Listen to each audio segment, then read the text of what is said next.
လေထီးဆင်းလာတဲ့အမျိုးသမီး CEO အစ်စ်ကိုကြိုဆိုတဲ့အချိန်မှာလုပ်ဖို့ကိုင်းဘက်ကကျွန်တော်နာကပ်ပြီးတိုးတိုးလေးအတင်းလာပြောတယ်ဗျာကြားရတဲ့လောက်တော့ CEO အစ်စ်က body တအားမိုက်တယ်ဗျာသူမကလူကောနူးနူးညံ့ညံ့အေးအေးလေးဖြစ်မလားမသိဘူးနော်ကျွန်တော်ပြန်ပြောမလို့ပဲရှိသေးတယ်ဓာတ်လေကားတွေကနေလူတွေအလဲကထွက်လာတဲ့အမျိုးသမီးကိုကြည့်ပြီးစွန့်သွားခဲ့တယ်ဘလို့လုပ်ပြီးသူဖြစ်နေရတာလဲကောင်းကင်ကြီးရဲ့ကျွန်တော်ကန်ကြမာကဘာလို့ဒီလောက်ခါးသိရတာလဲလေထီးဆင်းလာတဲ့ဥက္ကဋ္ဌသမီး CEO ကြီးကကျွန်တော်လမ်းခွဲခဲ့တာ၄နှစ်ရှိပြီဖြစ်တဲ့ရီစာဟောင်းဖြစ်နေလိမ့်မယ်လို့ဗျာသူမက CEO ရုံးခန်းထဲကိုတန်တန်မတ်မတ်ဝင်သွားတယ်ကျွန်တော်တို့၃ယောက်သားတစ်ယောက်မျက်နှာတစ်ယောက်ကြည့်လိုက်ပြီးကန်ကြမာကိုပဲအရှုံးပေးပြီးသူမနောက်ကနေလိုက်သွားခဲ့ကြတယ်ရွှေအန်းကအရက်ရှိရှိနဲ့ body အိုအစားပြစ်ပြီးကြည့်လိုက်ရင်တကယ်ကိုအေးဆက်ပြီးမြင့်မြတ်တဲ့ပုံစံမျိုးပေါ့ဒါပေမဲ့ဒီမျိုးသမီးမှာဘယ်သူမှမသိတဲ့တခြားမျက်နှာစာတစ်ခုရှိတယ်ဆိုတာကျွန်တော်တယောက်ပဲသိတယ်ကျမကရွှေအန်းပါအခုကစပြီးချန်အန်းကရုတ်ရဲ့အမှုဆောင် CEO ယာဒူးကိုတာဝန်ယူမှာပါနောက်အတူတူအလုပ်လုပ်ရမယ့်အချိန်တွေအတွက်ကျမမှာတောင်းဆိုချက်တစ်ခုပဲရှိတယ်ကိုယ့်သဘောနဲ့ကိုယ်ဆုံးဖြတ်ချက်တွေမချပါနဲ့ဟုတ်ကဲ့ပါမန်နေဂျာရွှေမိတ်ဆက်ပေးကြပါဦးရှင်အရင်ဆက်လိုက်မန်နေဂျာရွှေမင်္ဂလာပါကျွန်တော်နာမည်ကောချန်ပါကျွန်တော်ရဲ့နေ့စဉ်လုပ်ငန်းတာဝန်ကတော့ခီးထွက်ရတာတွေအပါအဝင် CEO ရဲ့ခီးစဉ်အစီအစဉ်အားလုံးကိုတာဝန်ယူရတာပါမန်နေဂျာရွှေမင်္ဂလာပါကျွန်တော်ကဖမ်းချက်ပါနိုင်ဝက်လောက်ကြာပြီးနောက်မှာတော့ကျွန်တော်တို့၃ယောက် CEO ရုံးခန်းထဲကနေထွက်လာခဲ့ကြတယ်ကျွန်တော်ကတော့စိတ်နဲ့ကိုယ်နဲ့မကတ်တလို့ဖြစ်နေခဲ့တာပေါ့ရဲကြန့်ဟောင်ကကျွန်တော်ကိုအခါခါခေါ်တော့မှကျွန်တော်တတိပြန်ဝင်လာတော့တယ်အားချန်မင်းကိုခေါ်နေတာကြပြီးဘာတွေစဉ်းစားနေတာလဲအားချန်မင်းဘာဖြစ်လို့လဲဘာမှမဖြစ်ပါဘူးမင်းတို့ခုနကဘာပြောနေတာလဲငါတို့ကဥက္ကဋ္ဌသမီးလေးရွှေကတအားလာတာပဲလို့ပြောနေကြတာအဲ့ဒီလို body မျိုးနဲ့ model မလုပ်တာတကယ်ကိုနှမျောစရာပဲသူ့မျက်နှာက360 degree ဘယ်ဘက်ကကြည့်လုံးဝအပြစ်ပြောစရာမရှိဘူးအပြင်မှာကြတော့အလုတ်ထဲကနဲ့မတူပဲချွဲတက်တဲ့ပုံစံမျိုးဖြစ်မလားမသိဘူးနော်အားချန်မင်းခုနကဘာကြောက်ကြက်ယူကြောင်လို့ပြောလိုက်တာလဲငါတေချာမကြားလိုက်ဘူးဘာမှမဟုတ်ပါဘူး CEO ရုံးခန်းထဲမှာတော့ရွှေအန်းရဲ့ဖုန်းမြည်လာလို့သူမကဖုန်းကိုကင်လိုက်တယ်အန်းနဲ့နိုင်ငံထဲပြန်ရောက်နေပြီလားအင်းငါပြန်လာလို့မရဘူးလားမရဘူးလို့မပြောပါဘူးဟာဒါပေမဲ့နင်ပါလို့ချန်အန်းကိုတွားရတာလဲနင်ကောချန်အမ်းမှာရှိနေတာကိုသိရလားမပြောနဲ့တော့အဲ့ဒီနာမည်ကိုငါမသိဘူးနှိတ်ခမ်းခဲ့ထားတာပဲနော်အဲ့ဒီနာမည်ကိုမသိဘူးဟုတ်လားဒါဆိုနင်ပခုံးနောက်ကဘိုင်အိုလက်ပန်းနဲ့တိုးကန်နူးလေးတတူကဘာလဲနင်ဘလို့ရှင်းပြမလဲငါနင်ကိုရှင်းပြဖို့လိုလားဘာမှမရှိရင်ဖုန်းချလိုက်တော့မယ်အလုံးလုံးမလို့ဘိုင်အိုလက်ပန်းကအားချန်ကြိုက်တဲ့ပန်းတိုးကန်နူးလေးကတော့အားချန်ကပရီမီဒီယာတီဖွားဖြစ်နေလို့ပါရုံးခန်းထဲမှာတော့ကျွန်တော်ကတော့စပွဲပေါ်မှောက်ပြီးငိုင်းနေမိတယ်ရွှေအန်းမတွေ့ရတာကြာပြီးတော့4000ရှိသွားပြီပဲသူမချစ်သူရှိနေလောက်ပြီးထင်ပါတယ်မဟုတ်သေးပါဘူးအိမ်တောင်ကြနေလောက်ပြီးအားချန်ဘာဖြစ်လို့လဲကြန့်ဟောင်းဘာဖြစ်နေတာလဲတခုခုဖြစ်လို့လားဘာမှမဖြစ်ပါဘူးမင်းညကညစ်နေတဲ့အထိအေးရေးပြတ်သွားလို့ပါနေလို့တိတ်မကောင်းလို့ကျွန်တော်ကိုဘာကိစ္စရှိလို့လဲခုနကပဲမန်နေဂျာစီကနေအကြောင်းကြားစာရောက်လာတယ်လောလောဆယ် CEO အတွက်တင့်တော်တဲ့လက်ထောက်မရှိသေးလို့ငါတို့တွေကတယောက်ကိုယာယီလက်ထောက်ဖြစ်ရွေးချယ်မှာဖြစ်ပြီးလစာလဲတိုးပေးမယ်တဲ့ဗျာငါတို့တွေကဘယ်သူသွားမလဲကျွန်တော်တော့မသွားဘူးမင်းတို့ပဲသွားလိုက်ကြပါကျွန်တော်ကလောလောဆယ်ငွေတိတ်လို့နေတာလည်းမဟုတ်ဘူးဖမ်းချန်ကတော့ငွေလိုနေတာသူကသူ့ရီစားနဲ့မင်္ဂလာဆောင်ဖို့အိမ်ဝယ်ဖို့ပြင်နေတာလေဒါပေမဲ့အားချန်ရငါတို့၃ယောက်ထဲမှာမင်းရဲ့အရေးချင်းကအတင့်တော်ဆုံးပဲအရင် CEO လက်ထက်တုန်းကလည်းမင်းကလက်ထောက်တဝက်နီးပါတာဝန်ယူခဲ့တာပဲဟင်းမန်နေဂျာရွှေကနည်းနည်းကြောက်စရာကောင်းတယ်ဗျာကျွန်တော်ကြောက်လို့ပါလှေကားကနေဆင်းလာတဲ့အမျိုးသမီးကခြေလမ်းတွေတုံကနေဖြစ်သွားတယ်ငါကကြောက်စရာကောင်းလို့လားအားချန်ကငါ့ကိုကြောက်နေတာလာ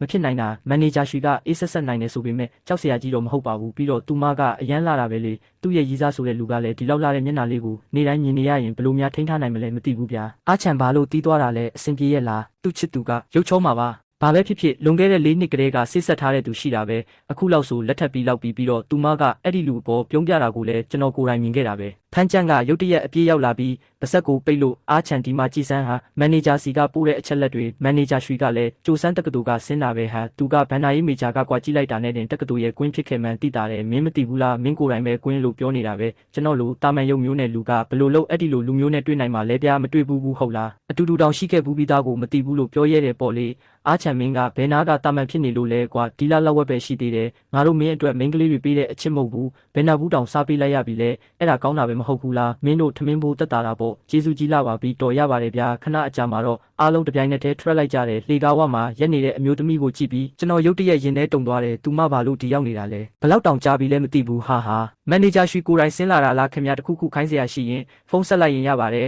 ်ကျမလက်ထောက်ရုံးခန်းကိုလာကြည့်တာပါရွှေအန်းကတပတ်ပတ်ကြည့်ပြီးနောက်သူမရဲ့မျက်နှာအမူအရာကနည်းနည်းပြေလျှော့သွားတယ်အဘက်ကနေအကြောင်းကြားထားပြီးလောက်ပြီးထင်တယ်ကျမယာယီလက်ထောက်တယောက်လိုချင်တဲ့ရှင်တို့၃ယောက်ရဲ့ကိုရေးရစုဝင်နဲ့2နှစ်အတွင်းလုပ်ငန်းတာဝန်တွေကိုကျမလေ့လာပြီးရဲကြန့်ဟောင်းရှင်အလုတ်ကလူမှုဆက်ဆံရေးပိုများတယ်ရှင်ကောချန်နဲ့အလုတ်အချို့လွှဲပြောင်းလိုက်ပါခီးစဉ်အစီအစဉ်ကလွဲရင်ကျန်တဲ့သူ့အလုတ်တွေကိုရှင်ပဲတာဝန်ယူလိုက်မနက်ဖြန်ကစပြီးကောချန်က CEO ရဲ့ယာယီလက်ထောက်ဖြစ်လိမ့်မယ်ရဲကြန့်ဟောင်းကခေါင်းချင်းပြပြီးဖမ်းချက်မှလည်းဘာမှကန့်ကွက်စရာမရှိပါဘူးမန်နေဂျာရွှေကျွန်တော်က CEO လက်ထောက်ရာထူးနဲ့မတင်တော့ပါဘူးကြန့်ဟောင်ကအ အရင်ကလက်ထောက်နဲ့အလုပ်လုပ်ဖူးတာပုံများလို့သူကပိုပြီးတင့်တော်ပါတယ်ဗျာရှင်က CEO လားကျမက CEO လားရွှေအန်းကကျွန်တော်ကိုစိုက်ကြည့်ပြီးနောက်လှည့်ထွက်ပြီးတက်လေကားထဲဝင်သွားခဲ့တယ်လူကျင်တာပဲဗျာ CEO ဖြစ်တာနဲ့ပဲအကုန်လုပ်လို့ရလားကျွန်တော်မသွားချင်ပါဘူးဆိုမှဖះသခင်ရဲ့ကျွန်တော်ဘယ်လိုလုပ်ရမလဲဘသူဖြစ်ဖြစ်လာခဲ့ကြပါဦးအားချံမင်းမျက်နာကလည်းကိုမျက်ကွင်းသွားရမယ့်အတိုင်းပဲ CEO လက်ထောက်ကကောင်းပါတယ်ကွာလာစာကောင်းယာဒူးတက်ဘာလို့မပြောနိုင်ရတာလဲမပြောဘူးမသွားချင်ဘူးကြံ့ဟောင်းအားကျန့်တခုခုကူစဉ်းစားပေးကြပါဦးသူမက CEO လေးကွာငါတို့ကဘာတက်နိုင်မှလဲစိတ်အေးထားပါမန်နေဂျာရွှေကအရင် CEO လောက်တော့လူရိုးချက်မှမဟုတ်ပါဘူးမင်းအထက်ကိုသွားတာကံကောင်းတာပါကွာတနာကြီးကြာပြီးနောက်မှာတော့ကျွန်တော်အထက်က CEO ရုံးခန်းစီရောက်သွားခဲ့တယ်ကျွန်တော်ရဲ့စိတ်ခံစားချက်တွေကိုပြန်ထိန်းလိုက်ပြီးနှုတ်ခမ်းမှာလုပ်ငန်းခွင်အပြုံးလေးဆင်မြန်းလို့တကားကိုတွန်းဖွင့်ဝင်လိုက်တယ်ရွှေအန်းကစပွဲပေါ်မှာအလုရှုံနေပြီးခေါင်းကိုလုံးဝမော့မလာခဲ့ဘူးသူမကကျွန်တော်တကားဝမှာရက်နေကလေးကရိပ်မိပြီးသားဖြစ်မှာပါမန်နေဂျာရွှေကျွန်တော်လက်ထောက်လုပ်မျိုးတစ်ခါမှမလုပ်ဘူးပါဘူးကျွန်တော်စိတ်ထဲတော့ယာတူးပြောင်းရွှေ့တာကိုမကျေနပ်ဘူးပေါ့မဟုတ်ပါဘူးကျွန်တော်ကဒီတိုင်းရှင်ကဘလို့အဆင့်တန်းမျိုးနဲ့လာပြီးကိုယ့်သဘောနဲ့ကိုယ်ထင်နေတာလဲဟုတ်သားပဲငါကဘာအရေးချင်းနဲ့လာပြောနေတာလဲအခုသူမကငါရဲ့အထက်လူကြီးပဲဥစ္စာမလုပ်ချင်ရင်ခါမှသွားပြီးအလုပ်ထွက်စာတင်နိုင်ပါတယ်ဒီလိုအေးဆက်ဆက်စိန်ကားလာတဲ့ပုံစံမျိုးကတကယ်ပဲသစိမ်းတွေတိုင်းပဲအလုပ်ထွက်ရမယ်ဟုတ်လားကျွန်တော်ကဘာလို့ထွက်ရမှာလဲတလားကိုရွမ်း6သူညရတဲ့အလုပ်တင်ဘဝကနေအစင်စင်စူးစမ်းလာရတာအခုမှလစာ18000နဲ့နှစ်ချုပ်ဘောနက်ရွမ်း6000ရကရှိသေးတာဘာကိစ္စနဲ့အလုပ်ထွက်ရမှာလဲမန်နေဂျာရွှေကျွန်တော်မှာမေးခွန်းတစ်ခုရှိပါတယ်ကျွန်တော်ရဲ့လစာကယာတုအပြောင်းလဲကြောင်းလိုက်ပြီးပြောင်းလဲသွားမှလားခင်ဗျာရှင်အခုလစာဘယ်လောက်ရလဲ18000ပါ18000များတောင်များနေသေးတယ်မန်နေဂျာရွှေတင်ဒါပါသဘောလဲခင်ဗျာကျွန်မမှတ်မိတလောက်တော့ကုမ္ပဏီတွင်ယာတုပြောင်းရင်တလအစမ်းခန့်ကာလရှိတယ်လေအစမ်းခန့်ကာလဖြစ်တဲ့အတွက်လစာကိုလည်းအစမ်းခန့်လစာအတိုင်းပဲတွက်ချက်ရမှာပေါ့ကျွန်တော်သဘောပေါက်လိုက်ပြီးဆိုလိုတာကကျွန်တော်သူမရဲ့လက်ထောက်ဖြစ်သွားရင်လစာကအစမ်းခန့်ကာလအတိုင်းပဲရမယ်ပေါ့ဒေါသထွက်လွန်းလို့ရဲတောင်းရဲခြင်းနဲ့ဗျာဒါဆိုမေးပါရစေမန်နေဂျာရွှေလက်ထောက်ရဲ့အစမ်းခန့်လစာကဘယ်လောက်လဲလက်ထောက်ရဲ့အစမ်းခန့်လစာကဘယ်လောက်လဲ1000နဲ့ထောင်ပါတိပြီးကြားတယ်မလားကောလက်ထောက်ဘာမေးစရာရှိသေးလဲဘာမှမရှိတော့ပါဘူးကျွန်တော်အလုပ်ထွက်မယ်ကျမအမှတ်မမှားရင်ကောလက်ထောက်ရဲ့အလုပ်သမားစာချုပ်ကမနစ်ကမှတက်တန်းတိုးထားတာလေ CEO လက်ထောက်ရဲ့အလုပ်ကကုမ္ပဏီရဲ့အဓိကလှုပ်ဝက်ချက်အချက်လက်တွေနဲ့ပတ်သက်နေတယ်ရှင်အလုပ်ထွက်ချင်ရင်ဥပဒေအရရက်30ကြိုတင်ကြောင်းကြားရမယ်ပြီးတော့ဥပဒေရေးရာဌာနရဲ့စစ်ဆေးမှုကိုခံယူပြီးအလုပ်တွေအနှံရမယ်ဒါကိုမလိုက်နိုင်ရင်စာချုပ်ဖောက်ဖျက်မှုမြောက်ပြီးကုမ္ပဏီကို24လစာရော်ကြေးပေးရမယ်ရှင်ရဲ့လစာနဲ့တွက်ရင်စုစုပေါင်း430နဲ့သ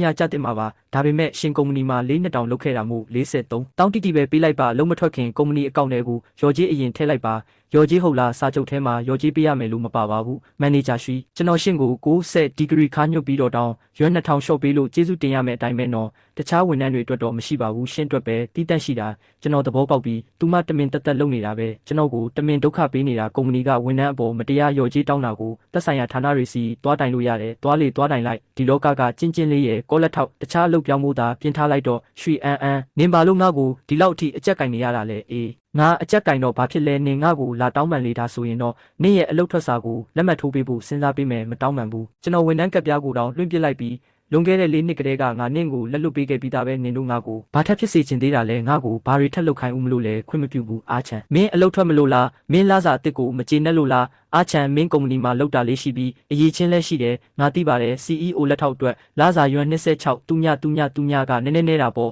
ဒါပေမဲ့3လတစ်ကြိမ် bonus နဲ့နှစ်ချုပ် bonus ကလည်းမနှဲပါဘူးကွာမန်နေဂျာချံဒါဘာပြောတာလဲခမညာမင်း email မကြည့်ဘူးလားမန်နေဂျာရွှေကမင်းတို့လက်ထောက်တွေအကုန်လုံးကိုလစာတိုးပေးလိုက်တာလေဒီလက်ထောက်ရာထူးအတွက်ကိုရွှန်းရှစ်သူညတောင်တိုးပေးလိုက်တာဖမ်းချပြီးနောက်မှာလဲကျွန်တော်အိမ်မက်မက်နေတယ်လို့ခံစားနေရတော့မဲ့လွန်ခဲ့တဲ့2နာရီကဆိုတာသူမအောက်ထက်ကိုမစင်းလာခင်ကတည်းကပေါ့ဒါဆိုသူမခုနကဘာလို့ကျွန်တော်ကိုအဲ့လောက်နှိပ်စက်နေရတာလဲ CEO လက်ထောက်ရဲ့အလုပ်ချိန်ကအထက်လူကြီးအတိုင်းပဲဖြစ်ရမယ်အထက်လူကြီးအလုပ်ဆင်းမှကျွန်တော်တို့လိုဝန်ထမ်းတွေလည်းအလုပ်ဆင်းလို့ရမှာပေါ့မန်နေဂျာရွှေကတော့ငါရဲ့နက်ဖျားပဲဗျာနောက်ဆုံးတော့အချိန်ပိုဆင်းစရာမလိုတော့ဘူးမန်နေဂျာရွှေနဲ့ရှင်ရင်အရင်လူကလူကိုမဟုတ်ဘူးဗျာအားချံဘာလို့စာမပြန်တာလဲလက်ထောက်လောက်ကတအားများနေလို့လားကျွန်တော်မအားလို့မဟုတ်ပါဘူးခုနကဖုန်းမကြည့်မိလို့ပါရှင်တို့ဓာတ်လေကမစီးကြဘူးလားအားချံမင်းဘာဖြစ်လို့လဲဘာမှမဖြစ်ပါဘူးအေးရေးမဝါလို့ဖြစ်မှာပါမင်းတို့စိတ်မပူကြပါနဲ့ကောလက်ထောက်ကြီးရေမင်းရဲ့တစ်နှစ်လစာကဘောနပ်တွေနဲ့ပါပေါင်းရင်3 4သိန်းရှိတာပဲဥစ္စာဘာလို့အဲ့ဒီဝူလင်ကားအဆိုလေးကိုမယောင်းပဲအစ်စ်မလဲသေးတာလဲအခုကားဝယ်ရင်အစိုးရကထောက်ပံ့ကြေးပေးတယ်လေပြီးတော့ကုမ္ပဏီကလည်းနှစ်ဆက်စိုက်ထုတ်ပေးဦးမှာအများကြီးတက်တာတယ်ကွာကားအစ်စ်လေးတစ်စီးလောက်လဲလိုက်ပါတော့ကောင်းနေတဲ့ဥစ္စာကိုဘာလို့လဲရမှာလဲဗျာကျွန်တော်ပတ်စံကတခြား300ရှိသေးလို့ပါခဲခဲရင်းစောစောအလုပ်ဆင်းရတာအတူတူထမင်းသွားစားကြရအောင် အကင်စားမလားဟော့ပေါ်လားဂျပန်စားလားမသွားတော့ဘူးဗျာကျွန်တော်မကြဟာသေးခင်ကမှအိမ်အစ်စ်ပြောင်းထားလို့အဲ့ဒီမှာတိတ်ပြီးအသားမကျသေးလို့စောစောပြန်ရမယ်နောက်နေ့အိမ်နေရတကြဖြစ်သွားရင်မင်းတို့ငါအိမ်ကိုဟော့ပေါ်လာစားကြပေါ့ကောချန်အစ်စ်ငါထားတဲ့အိမ်ဘယ်နားမှာလဲဆိုတာစုံစမ်းပေးပါသူ့ကိုစိတ်မဝင်စားတော့ဘူးဆိုတာဒါလားရပါပြီမန်နေဂျာရွှေ10မိနစ်လောက်ပဲစောင့်လိုက်ပါဒီလိုလျှက်စစ်ကားတေးလေးတွေကိုဘသူတွေကသဘောကျနေကြတာလဲမသိဘူးကြည့်ရတာတော့ချစ်စရာလေးပါပဲဒါပေမဲ့တစ်ခါတော့မီးလောင်ရင်ကားအပြင်ခွန်ပဲကြံတော့မှဒီလိုကားမျိုးကမလုံခြုံလို့လားဆီယာမကလည်းယွန်းတောင်းကနန်းတန်တဲ့ကားကဘလောက်အထိစိတ်ချရမှာလဲဗျအဲ့ဘကဆိုတာတောင်အစင်းမြင့်မော်တွေမှာပဲပါတာလေဝင်တိုက်လိုက်စမ်းမန်နေဂျာရှိတင်ပါပြောလိုက်တာလဲခမညာကျမပြောတာအဲ့ဒီကားကိုဝင်တိုက်လိုက်လို့နေနေလောက်ညင်ညင်တတမတိုက်တတ်ဘူးလားလူထိခိုက်သွားရင်ဘယ်လိုလုပ်မလဲကျွန်တော်ကိုမဆွဆွဲပါနဲ့မန်နေဂျာရှိရဲ့ကျွန်တော်တကယ်ဖြည်းဖြည်းလေးမောင်းတာပါလီဘာကိုအားပြင်းပြင်းတောင်မနေရဲပါဘူးတကယ်ပဲအကိုတို့ဘက်ကအကုန်တာဝန်ယူမှာနော်ကျွန်တော်ဘာမှရောစရာမလိုဘူးမလားဟုတ်ကဲ့ပါညီလေးဘယ်လိုရောပေးစီခြင်းလဲကြည့်လိုက်ပါဒီလူကိုကားတစ်တစီရောပေးရတော့မယ်ထင်တယ်နင်ကလည်းလိမ္မာပါနဲ့စွာနဲ့ငါ့ကိုဒုက္ခမပေးလို့မရဘူးလားမလိုတော့ပါဘူးပြကြည့်ရတာအကိုတို့ကားကပိုပြီးပျက်စီးသွားတာပဲမရောပါနဲ့တော့ကျွန်တော်ဘာသာပဲပြင်လိုက်ပါမယ်တခင်မလေးဒီလူကအကိုတို့ကိုရောစရာမလိုဘူးလို့ပြောနေပါတယ်ဗျာတောင်းပန်ပါတယ်ကျမရဲ့ driver ကအရှိန်ပြင်းပြင်းနဲ့မောင်းမိသွားလို့ပါကျမဘက်ကနေရော်ကြီးအပြည့်ဝပေးပါမယ်ကျွန်တော်အပြည့်ဟုတ်လားတခင်မလေးကိုယ်တိုင်ဝင်တိုက်ခိုင်းတာမဟုတ်ဘူးလားဗျာဘယ်လိုလုပ်ပြီးအခုကြမှကျွန်တော်ခေါင်းပေါ်ပုံချရတာလဲတရားဥပဒေဆိုတာကိုရှိသေးရဲ့လားမန်နေဂျာရွှေကိုဘာသာကားဝယ်ပြီးကုမ္ပဏီမှာစည်ရင်ရှင်မလားဒါမှမဟုတ်ကုမ္ပဏီကပဲဝယ်ပေးရမလားနင်တခုခုရွေးလိုက်မလိုပါဘူးကျွန်တော်ကအကောင့်ကြီးရှိသေးတယ်လဲဖို့မလိုပါဘူးရပါတယ်မန်နေဂျာရွှေမနှက်ဖြန်မနှက်ကြရင်ကျမရုံးခန်းကိုလာခဲ့ပါမန်နေဂျာရွှေတကယ်ရော်ဖို့မလိုပါဘူးစေးနေနေပဲကွာသွားတာပါဒီကားလေးကစီးလို့တအားကောင်းပါတယ်စီးလို့ကောင်းတယ်ဟုတ်လားဟေးဟေးဟေးနင်ဘာလို့မလို့လဲရွှေအန်းနင်ဘာတွေယူနေတာလဲချက်ချင်းရက်လိုက်စမ်းပါဒီလူကတကယ်ကိုတတိခဲပဲမန်နေဂျာရွှေရဲ့နာမည်ကိုတိုက်ရိုက်ခေါ်ရဲတယ်ပေါ့လေဦးရွှေသူ့ကိုဘေးကိုဆွဲထုတ်လိုက်အကိုအားနာပါတယ်ကွာရွှေအန်းနေယူနေလားအကောင့်ကြီးရှိတဲ့ငါကားကိုဘာလို့တမင်တက်တက်ထက်တိုက်ရတာလဲမနှက်ဖြန်ကြရင်ကျမရုံးခန်းကိုလာပြီးကားတော့လာယူလိုက်ပါမန်နေဂျာရွှေကျွန်တော်တို့အမခံကုမ္ပဏီကိုဖုန်းဆက်ရမလားခင်ဗျာဘာအာမခံဆက်မှာလဲဒီလိုကားစုပ်လေးတစ်စီးကိုငါကမလျော်ပေးနိုင်ဘူးထင်လို့လားဒါဆိုတခင်မလေးရဲ့ကားကြတော့ကောခမပြင်လိုက်ပေါ့ပြင်လို့မရရင်လဲအမိုက်ပုံးနဲ့ပြစ်လိုက်ရုံပဲမစ္စတာကောသူမကဝင်တိုက်တာတေချာရဲ့လားခမညီလေးပါတာမှောက်သွားတာမဟုတ်ဘူးနော်မင်းမျက်စိကန်းနေလားဘလို့အခြေအနေဖြစ်နေလဲဆိုတာကြည့်ုံနဲ့မသိဘူးလားစကားတွေအများကြီးပြောမနေနဲ့အခုကားရဲ့ပျက်စီးဆုံးရှုံးမှုတန်ဖိုးကိုပဲတွက်ချက်လိုက်စမ်းပါသူမကိုပဲအကုန်ရောခိုင်းလိုက်မယ်ကားကိုတော့အကိုတို့ပဲကူညီပြီးစီမံပေးလိုက်ပါဦးနောက်ပိုင်းကိစ္စရှိရင်ကျွန်တော်ကိုထပ်ဆက်သွယ်လိုက်ပါ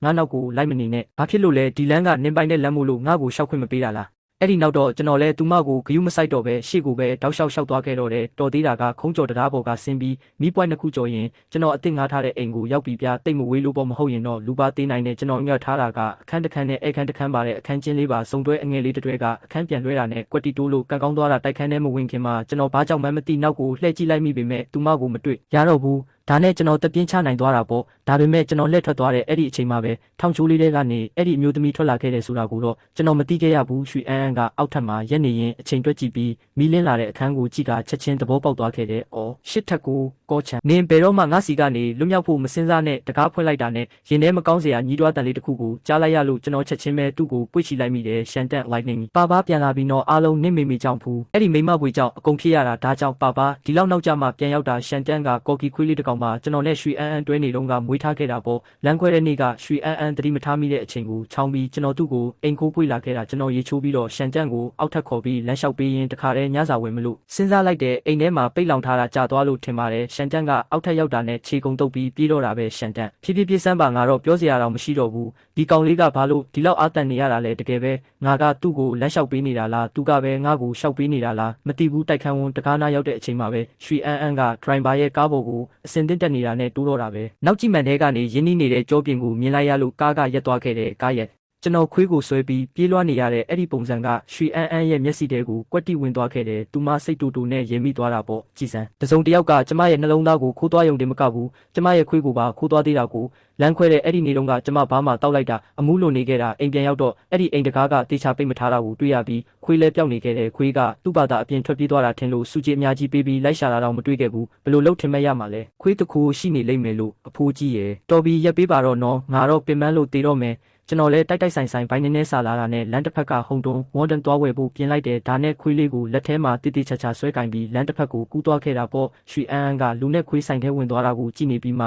ဒရိုင်ဘာကိုမောင်းထွက်ဖို့အမိန့်ပေးလိုက်တဲ့ရှန်တန်ကတခုခုကိုအာယုံရသွားတယ်လို့မျိုးနောက်ကိုလှည့်ပြီးစက်တိုက်ဟောင်းတော့တာပဲကျွန်တော်လည်းသူ့နောက်ကနေလိုက်ပြီးတကားအပြင်ဘက်ကိုလှည့်ကြည့်လိုက်ပြီးတော့ကားမဲရောင်တစီမောင်းထွက်သွားတာကိုမြင်လိုက်ရတယ်အဲ့ဒီနောက်တော့ကျွန်တော်ရှန်တန်ကိုလှမ်းអော်လိုက်တယ်ဘာလို့ဟောင်းနေတာလဲမဟောင်းနဲ့ထမင်းစားပြီးတဲ့နောက်မှာတော့ကျွန်တော်အာမခံကုမ္ပဏီစီကအကြောင်းကြားစာရောက်လာခဲ့တယ်ရွှေအန်း ကကျွန်တော်နဲ့လူချင်းတွေ့ပြီးတီးတက်ညှိနှိုင်းမယ်လို့ပြောထားကြောင်းနဲ့သူမရဲ့ဖုန်းနံပါတ်ကိုပါကျွန်တော်စီပို့ပေးလာခဲ့တာပေါ့ဒါအပြင်အာမခံစာချုပ်တတ်မှတ်ချက်အရအာမခံကုမ္ပဏီကကျွန်တော်ကိုကားပျက်စီးခြင်းအဖြစ်ယွမ်55တူညပေးရလာခဲ့တယ်ကျွန်တော်ရှန်တန့်ကိုကတင်ပေးကသူ့တိုက်လေးထဲထည့်ပေးလိုက်ပြီးဘေးမှာစောင့်ကြောက်ထိုင်ကသူ့ကိုတိုးတိုးလေးရေရွတ်မိတယ်ရှန်တန့်ငါသူမကိုပြန်တွေ့ခဲ့ပြန်ပြီးသူမကနည်းနည်းမှမပြောင်းလဲဘူးအရင်တိုင်းစိတ်ပျက်စရာကောင်းတော့မဲ့စကားပြောရင်းနဲ့ကျွန်တော်ကျမ်းပြင်ပေါ်မှာထိုင်ချလိုက်ပြီးသူ့ခေါင်းလေးကိုပုတ်တက်ပေးနေမိတယ်ငါဘယ်လိုလုပ်ရမလဲရှန်တန့်ရဲ့ငါမေ့ပြဖို့အများကြီးစူးစမ်းနေတာကိုသူမကဘာလို့ထပ်ပေါ်လာရပြန်တာလဲသူမကတော့အိမ်အောင်ကြနေလောက်ပြီးထင်ပါရဲ့ခွေးလေးကအရှင်သခင်ရဲ့စိတ်ခံစားချက်ကိုရိပ်မိသွားတယ်လို့မျိုးကျွန်တော်လက်ကိုလာပြီးပုတ်တက်ရှာတဲ့ရှန်တန့်နင်ကမွေးဖေကိုလိုချင်တာလားပထွေးကိုလိုချင်တာလားပထွေးလိုချင်နေဆိုရင်တော့ငါနင့်ကိုနင့်မေမေရင်းစီပြန်ပို့ပေးလိုက်မယ်ရှန်တန့်ကအင်းနဲ့ညီးတွားတန်လေးအနှဲငယ်ပြုတ်လုပ်ပြီးတဲ့နောက်ကျွန်တော်သူ့ကောင်းကိုထပ်ပုတ်ပေးပြီးအတိုက်ထဲပြန်ထည့်ကကတင်ပေါ်တက်အိတ်လိုက်တယ်ကျွန်တော်ဖုန်းကိုဖွင့်ပြီးတခြားအကောင့်တစ်ခုစီပြောင်းလိုက်တာပေါ့အဲ့ဒီနံပါတ်ရဲ့ blacklist ထဲမှာလူတစ်ယောက်ရှိနေတယ်အဲ့ဒီလူကကုမ္ပဏီရဲ့အလုပ် group ထဲကလူနဲ့တူရဲဖြစ်နေခဲ့တ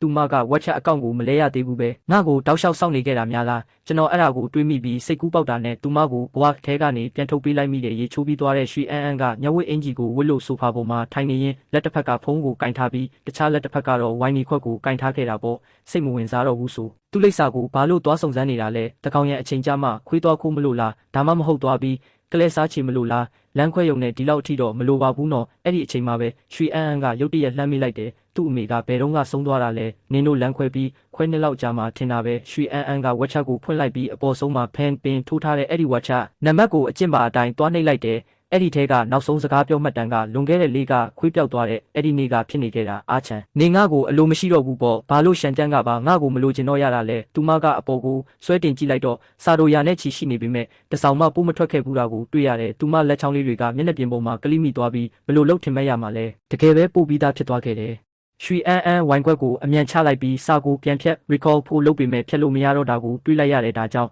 သူမကအလုပ် group ထဲကနေကောချန်ရဲ့ကိုချကိုသွားနှိပ်ပြီး active friend လိုက်ရတော့တာပေါ့မိနစ်အနည်းငယ်ကြာစောင့်ကြည့်နေပေမဲ့ဘာတော့ပြန်မှုမှမရခဲ့ဘူးကောင်းပြီလေအားချန်နင်ကတကယ်တော်တယ်ပေါ့နောက်ရက်မနက်အစောကြီးမှာတော့နှိုးဆက်တောင်မမြည်သေးဘူးကျွန်တော်ခွေးရှာနဲ့ရက်တာကြောင့်နိုးလာခဲ့ရတယ်တီးပြီးရှန်တန့်ရကျွန်တော်လက်ဆန့်ပြီးခွေးလေးကိုရင်ခွင်ထဲပွေ့ဖက်လိုက်ကသူ့ခေါင်းလေးကိုပုတ်တက်ပေးရင်ဖုန်းကိုကောက်ကင်လိုက်တော့မဖက်ရသေးတဲ့စာတွေရှိနေတာတွေ့ရတယ်ကျွန်တော်ဖတ်မလို့ပြင်းလိုက်ရုံပဲရှိသေးတယ်ဖုန်းကလက်ထဲကနေလွတ်ကျပြီးခွေးကောင်းပေါ်ကိုကွက်တိကျသွားတော့တာပဲဗျာရှန်တန့်ကနာလုံးလို့အော်တော့တာပဲကျွန်တော်ချက်ချင်းပဲသူ့ကိုပွေ့ဖက်ပြီးအနမ်းတစ်ချက်ပေးလိုက်ရတယ်ပြီးမှဖုန်းကိုပြန်ကောက်ပြီးဆက်ကြည့်လိုက်မိတယ်မင်းညကကျွန်တော်ဘွားထဲကထုတ်ပေးလိုက်တဲ့အဲ့ဒီလူကစာတိုလေးပို့ထားတာတွေ့လိုက်ရတယ်နင်ကခွေးကိုခိုးထားတာတဲ့အဲ့ဒါကိုမြင်တော့ကျွန်တော်ချက်ချင်းပဲကားကိုဆွဲကင်ပြီးခွေးကလေးရဲ့ပါဆက်ကိုပိတ်ကင်လိုက်ကဟန်ဆောင်ပန်ဆောင်နဲ့မေးလိုက်တယ်ရှန်တန့်နေငါကွယ်ရမှာနေငါစီမှာရှိနေတယ်လို့သူမကိုတိုးတိုးလေးသွားပြောလိုက်တာမဟုတ်လားပြောစမ်းပါဦးပါပါကနင့်အပေါ်မကောင်းလို့လားပါဆက်ပိတ်ခံထားရတဲ့ရှန်တန့်ကတော့မျက်နှာလေးဦးကြောင်ကြောင်နဲ့ပေါ့သူကမှတကယ်နင့်နာသူခွေးလေးပါတော့ကျွန်တော်သူမရဲ့စာကိုပြန်မဖြေမိဘူးသူ့ကို blacklist ထဲပြန်ထည့်ခြင်းပေမဲ့လည်းအဲ့လိုလုပ်ရင်ပိုပြီးတိတာသွားမလားလို့ခံစားမိပြန်တယ်ထားလိုက်ပါတော့အကောင့်ကိုပဲပြန်ပြောင်းလိုက်တာပိုကောင်းပါတယ်အကောင့်ပြန်ပြောင်းပြီးတာနဲ့တငယ်ချင်းအပ်ထားတဲ့ notification အကြောင်းကြားစာတစ်ခုတိုးနေတာတွေ့ရတယ်ကျွန်တော်ကတော့အလိုလိုနေရင်ညင်းပဲ decline ဖို့လုပ်လိုက်ပေမဲ့ချက်ချင်းစိတ်ကူးပြောင်းသွားတာကဒါပေမဲ့အခုသူမကကျွန်တော်ရဲ့ထိတ်တန်းထက်လူကြီးဖြစ်နေတာပဲမအပ်ရင်တိတ်မကောင်းဘူးထင်ပါရဲ့ထားလိုက်ပါတော့မမြင်ချင်အောင်ဆောင်လိုက်တာပဲအကောင်းဆုံးပဲဘလို့တထေးမျိုးကများမနဲ့အစောကြီးအိတ်ချိန်ကြီးမှာဝန်ထမ်းကိုဝက်ချလာအပ်နေပါလိမ့်မျက်နှာတစ်သွားတိုက်ပြီးတဲ့အခါကျမှပဲကျွန်တော်ကားကအရင်ရှင်မကြီးတိုက်လို့မှောက်သွားပြီဆိုတာကိုတတိယတော့တယ်ဒါနဲ့ပဲအလုပ်ကိုတက်စီငါပြီးသွားရတော့တာပေါ့လူကျက်တဲ့အချိန်မို့တက်စီစောင့်ရတာတင်10မိနစ်ကျော်ကြာသွားခဲ့တဲ့ကုမ္ပဏီရဲ့အောက်ထပ်အခန်းထဲကိုအပြေးလွှားဝင်လာတဲ့အချိန်မှာပဲအလုပ်ချိန်ကွက်တိဖြစ်နေခဲ့ပြီးဓာတ်လေကတကားပိတ်တော့မဲ့အချိန်လေးမှာပဲခဏဆောင်ပါဦးကောချန်လာအိမ်ကထွက်တုန်းကပြက်ကလေးမကြည့်ခဲ့မိတာအမှားပဲဗျာရွှေအန်းကဘန်နာရေးဌာနမန်နေဂျာနဲ့အတူရှက်ကိနေတာကိုကျွန်တော်စက္ကန့်အနည်းငယ်လောက်စွန့်သွားပြီးရှေ့တိုးရမလို့နောက်ဆုတ်ရမလို့ဖြစ်နေခဲ့ရတယ်အဲ့ဒီနောက်တော့မှပဲစိတ်တင်းပြီးဓာတ်လေကားတဲ့ကိုဝင်လိုက်ရတော့တဲ့အခုလိုစိတ်အိုက်စရာအခြေအနေမျိုးနဲ့ရှင်ရင်ကျွန်တော်ကတော့ကျွန်တော်ရဲ့ရက်မှန်ကြီးရက်မပြတ်ကြီးကိုပဲပို့ပြီးဂရုစိုက်မိတာပေါ့အဲ့ဒီနောက်ရင်ကြီးနဲ့သူတို့ကိုနှုတ်ဆက်လိုက်တယ်မန်နေဂျာရွှေမင်္ဂလာပါမန်နေဂျာကျန်းမင်္ဂလာပါအားချန်ခဲရင်အချိန်ကွက်တီရောက်လာတာပါလားမနက်ကဖက်လိုက်ရတဲ့အဲ့ဒီစာကြောင့်ကျွန်တော်အခုဘေးကအမျိုးသမီးရဲ့မျက်နှာကိုလုံးဝမကြည့်ရတော့ဘူးဗျာသူမကကျွန်တော်ရှန်တန့်ကိုခိုးထားမှန်းတကယ်သိသွားတာလားဒါမှမဟုတ်မှပြီးပို့မိတာလားကျွန်တော်လည်းမသိတော့ဘူးတက်စီစီးလာလို့ပါဗျာဒါကြောင့်နည်းနည်းနောက်ကျသွားတာတက်စီဟုတ်လားမင်းရဲ့လျှက်စစ်ကားကောသူများဝင်တိုက်လို့မှောက်သွားပြီဗျာဘသူလဲဟာကားမောင်းတာဒီလောက်တောင်ညံ့ရတာလဲဟ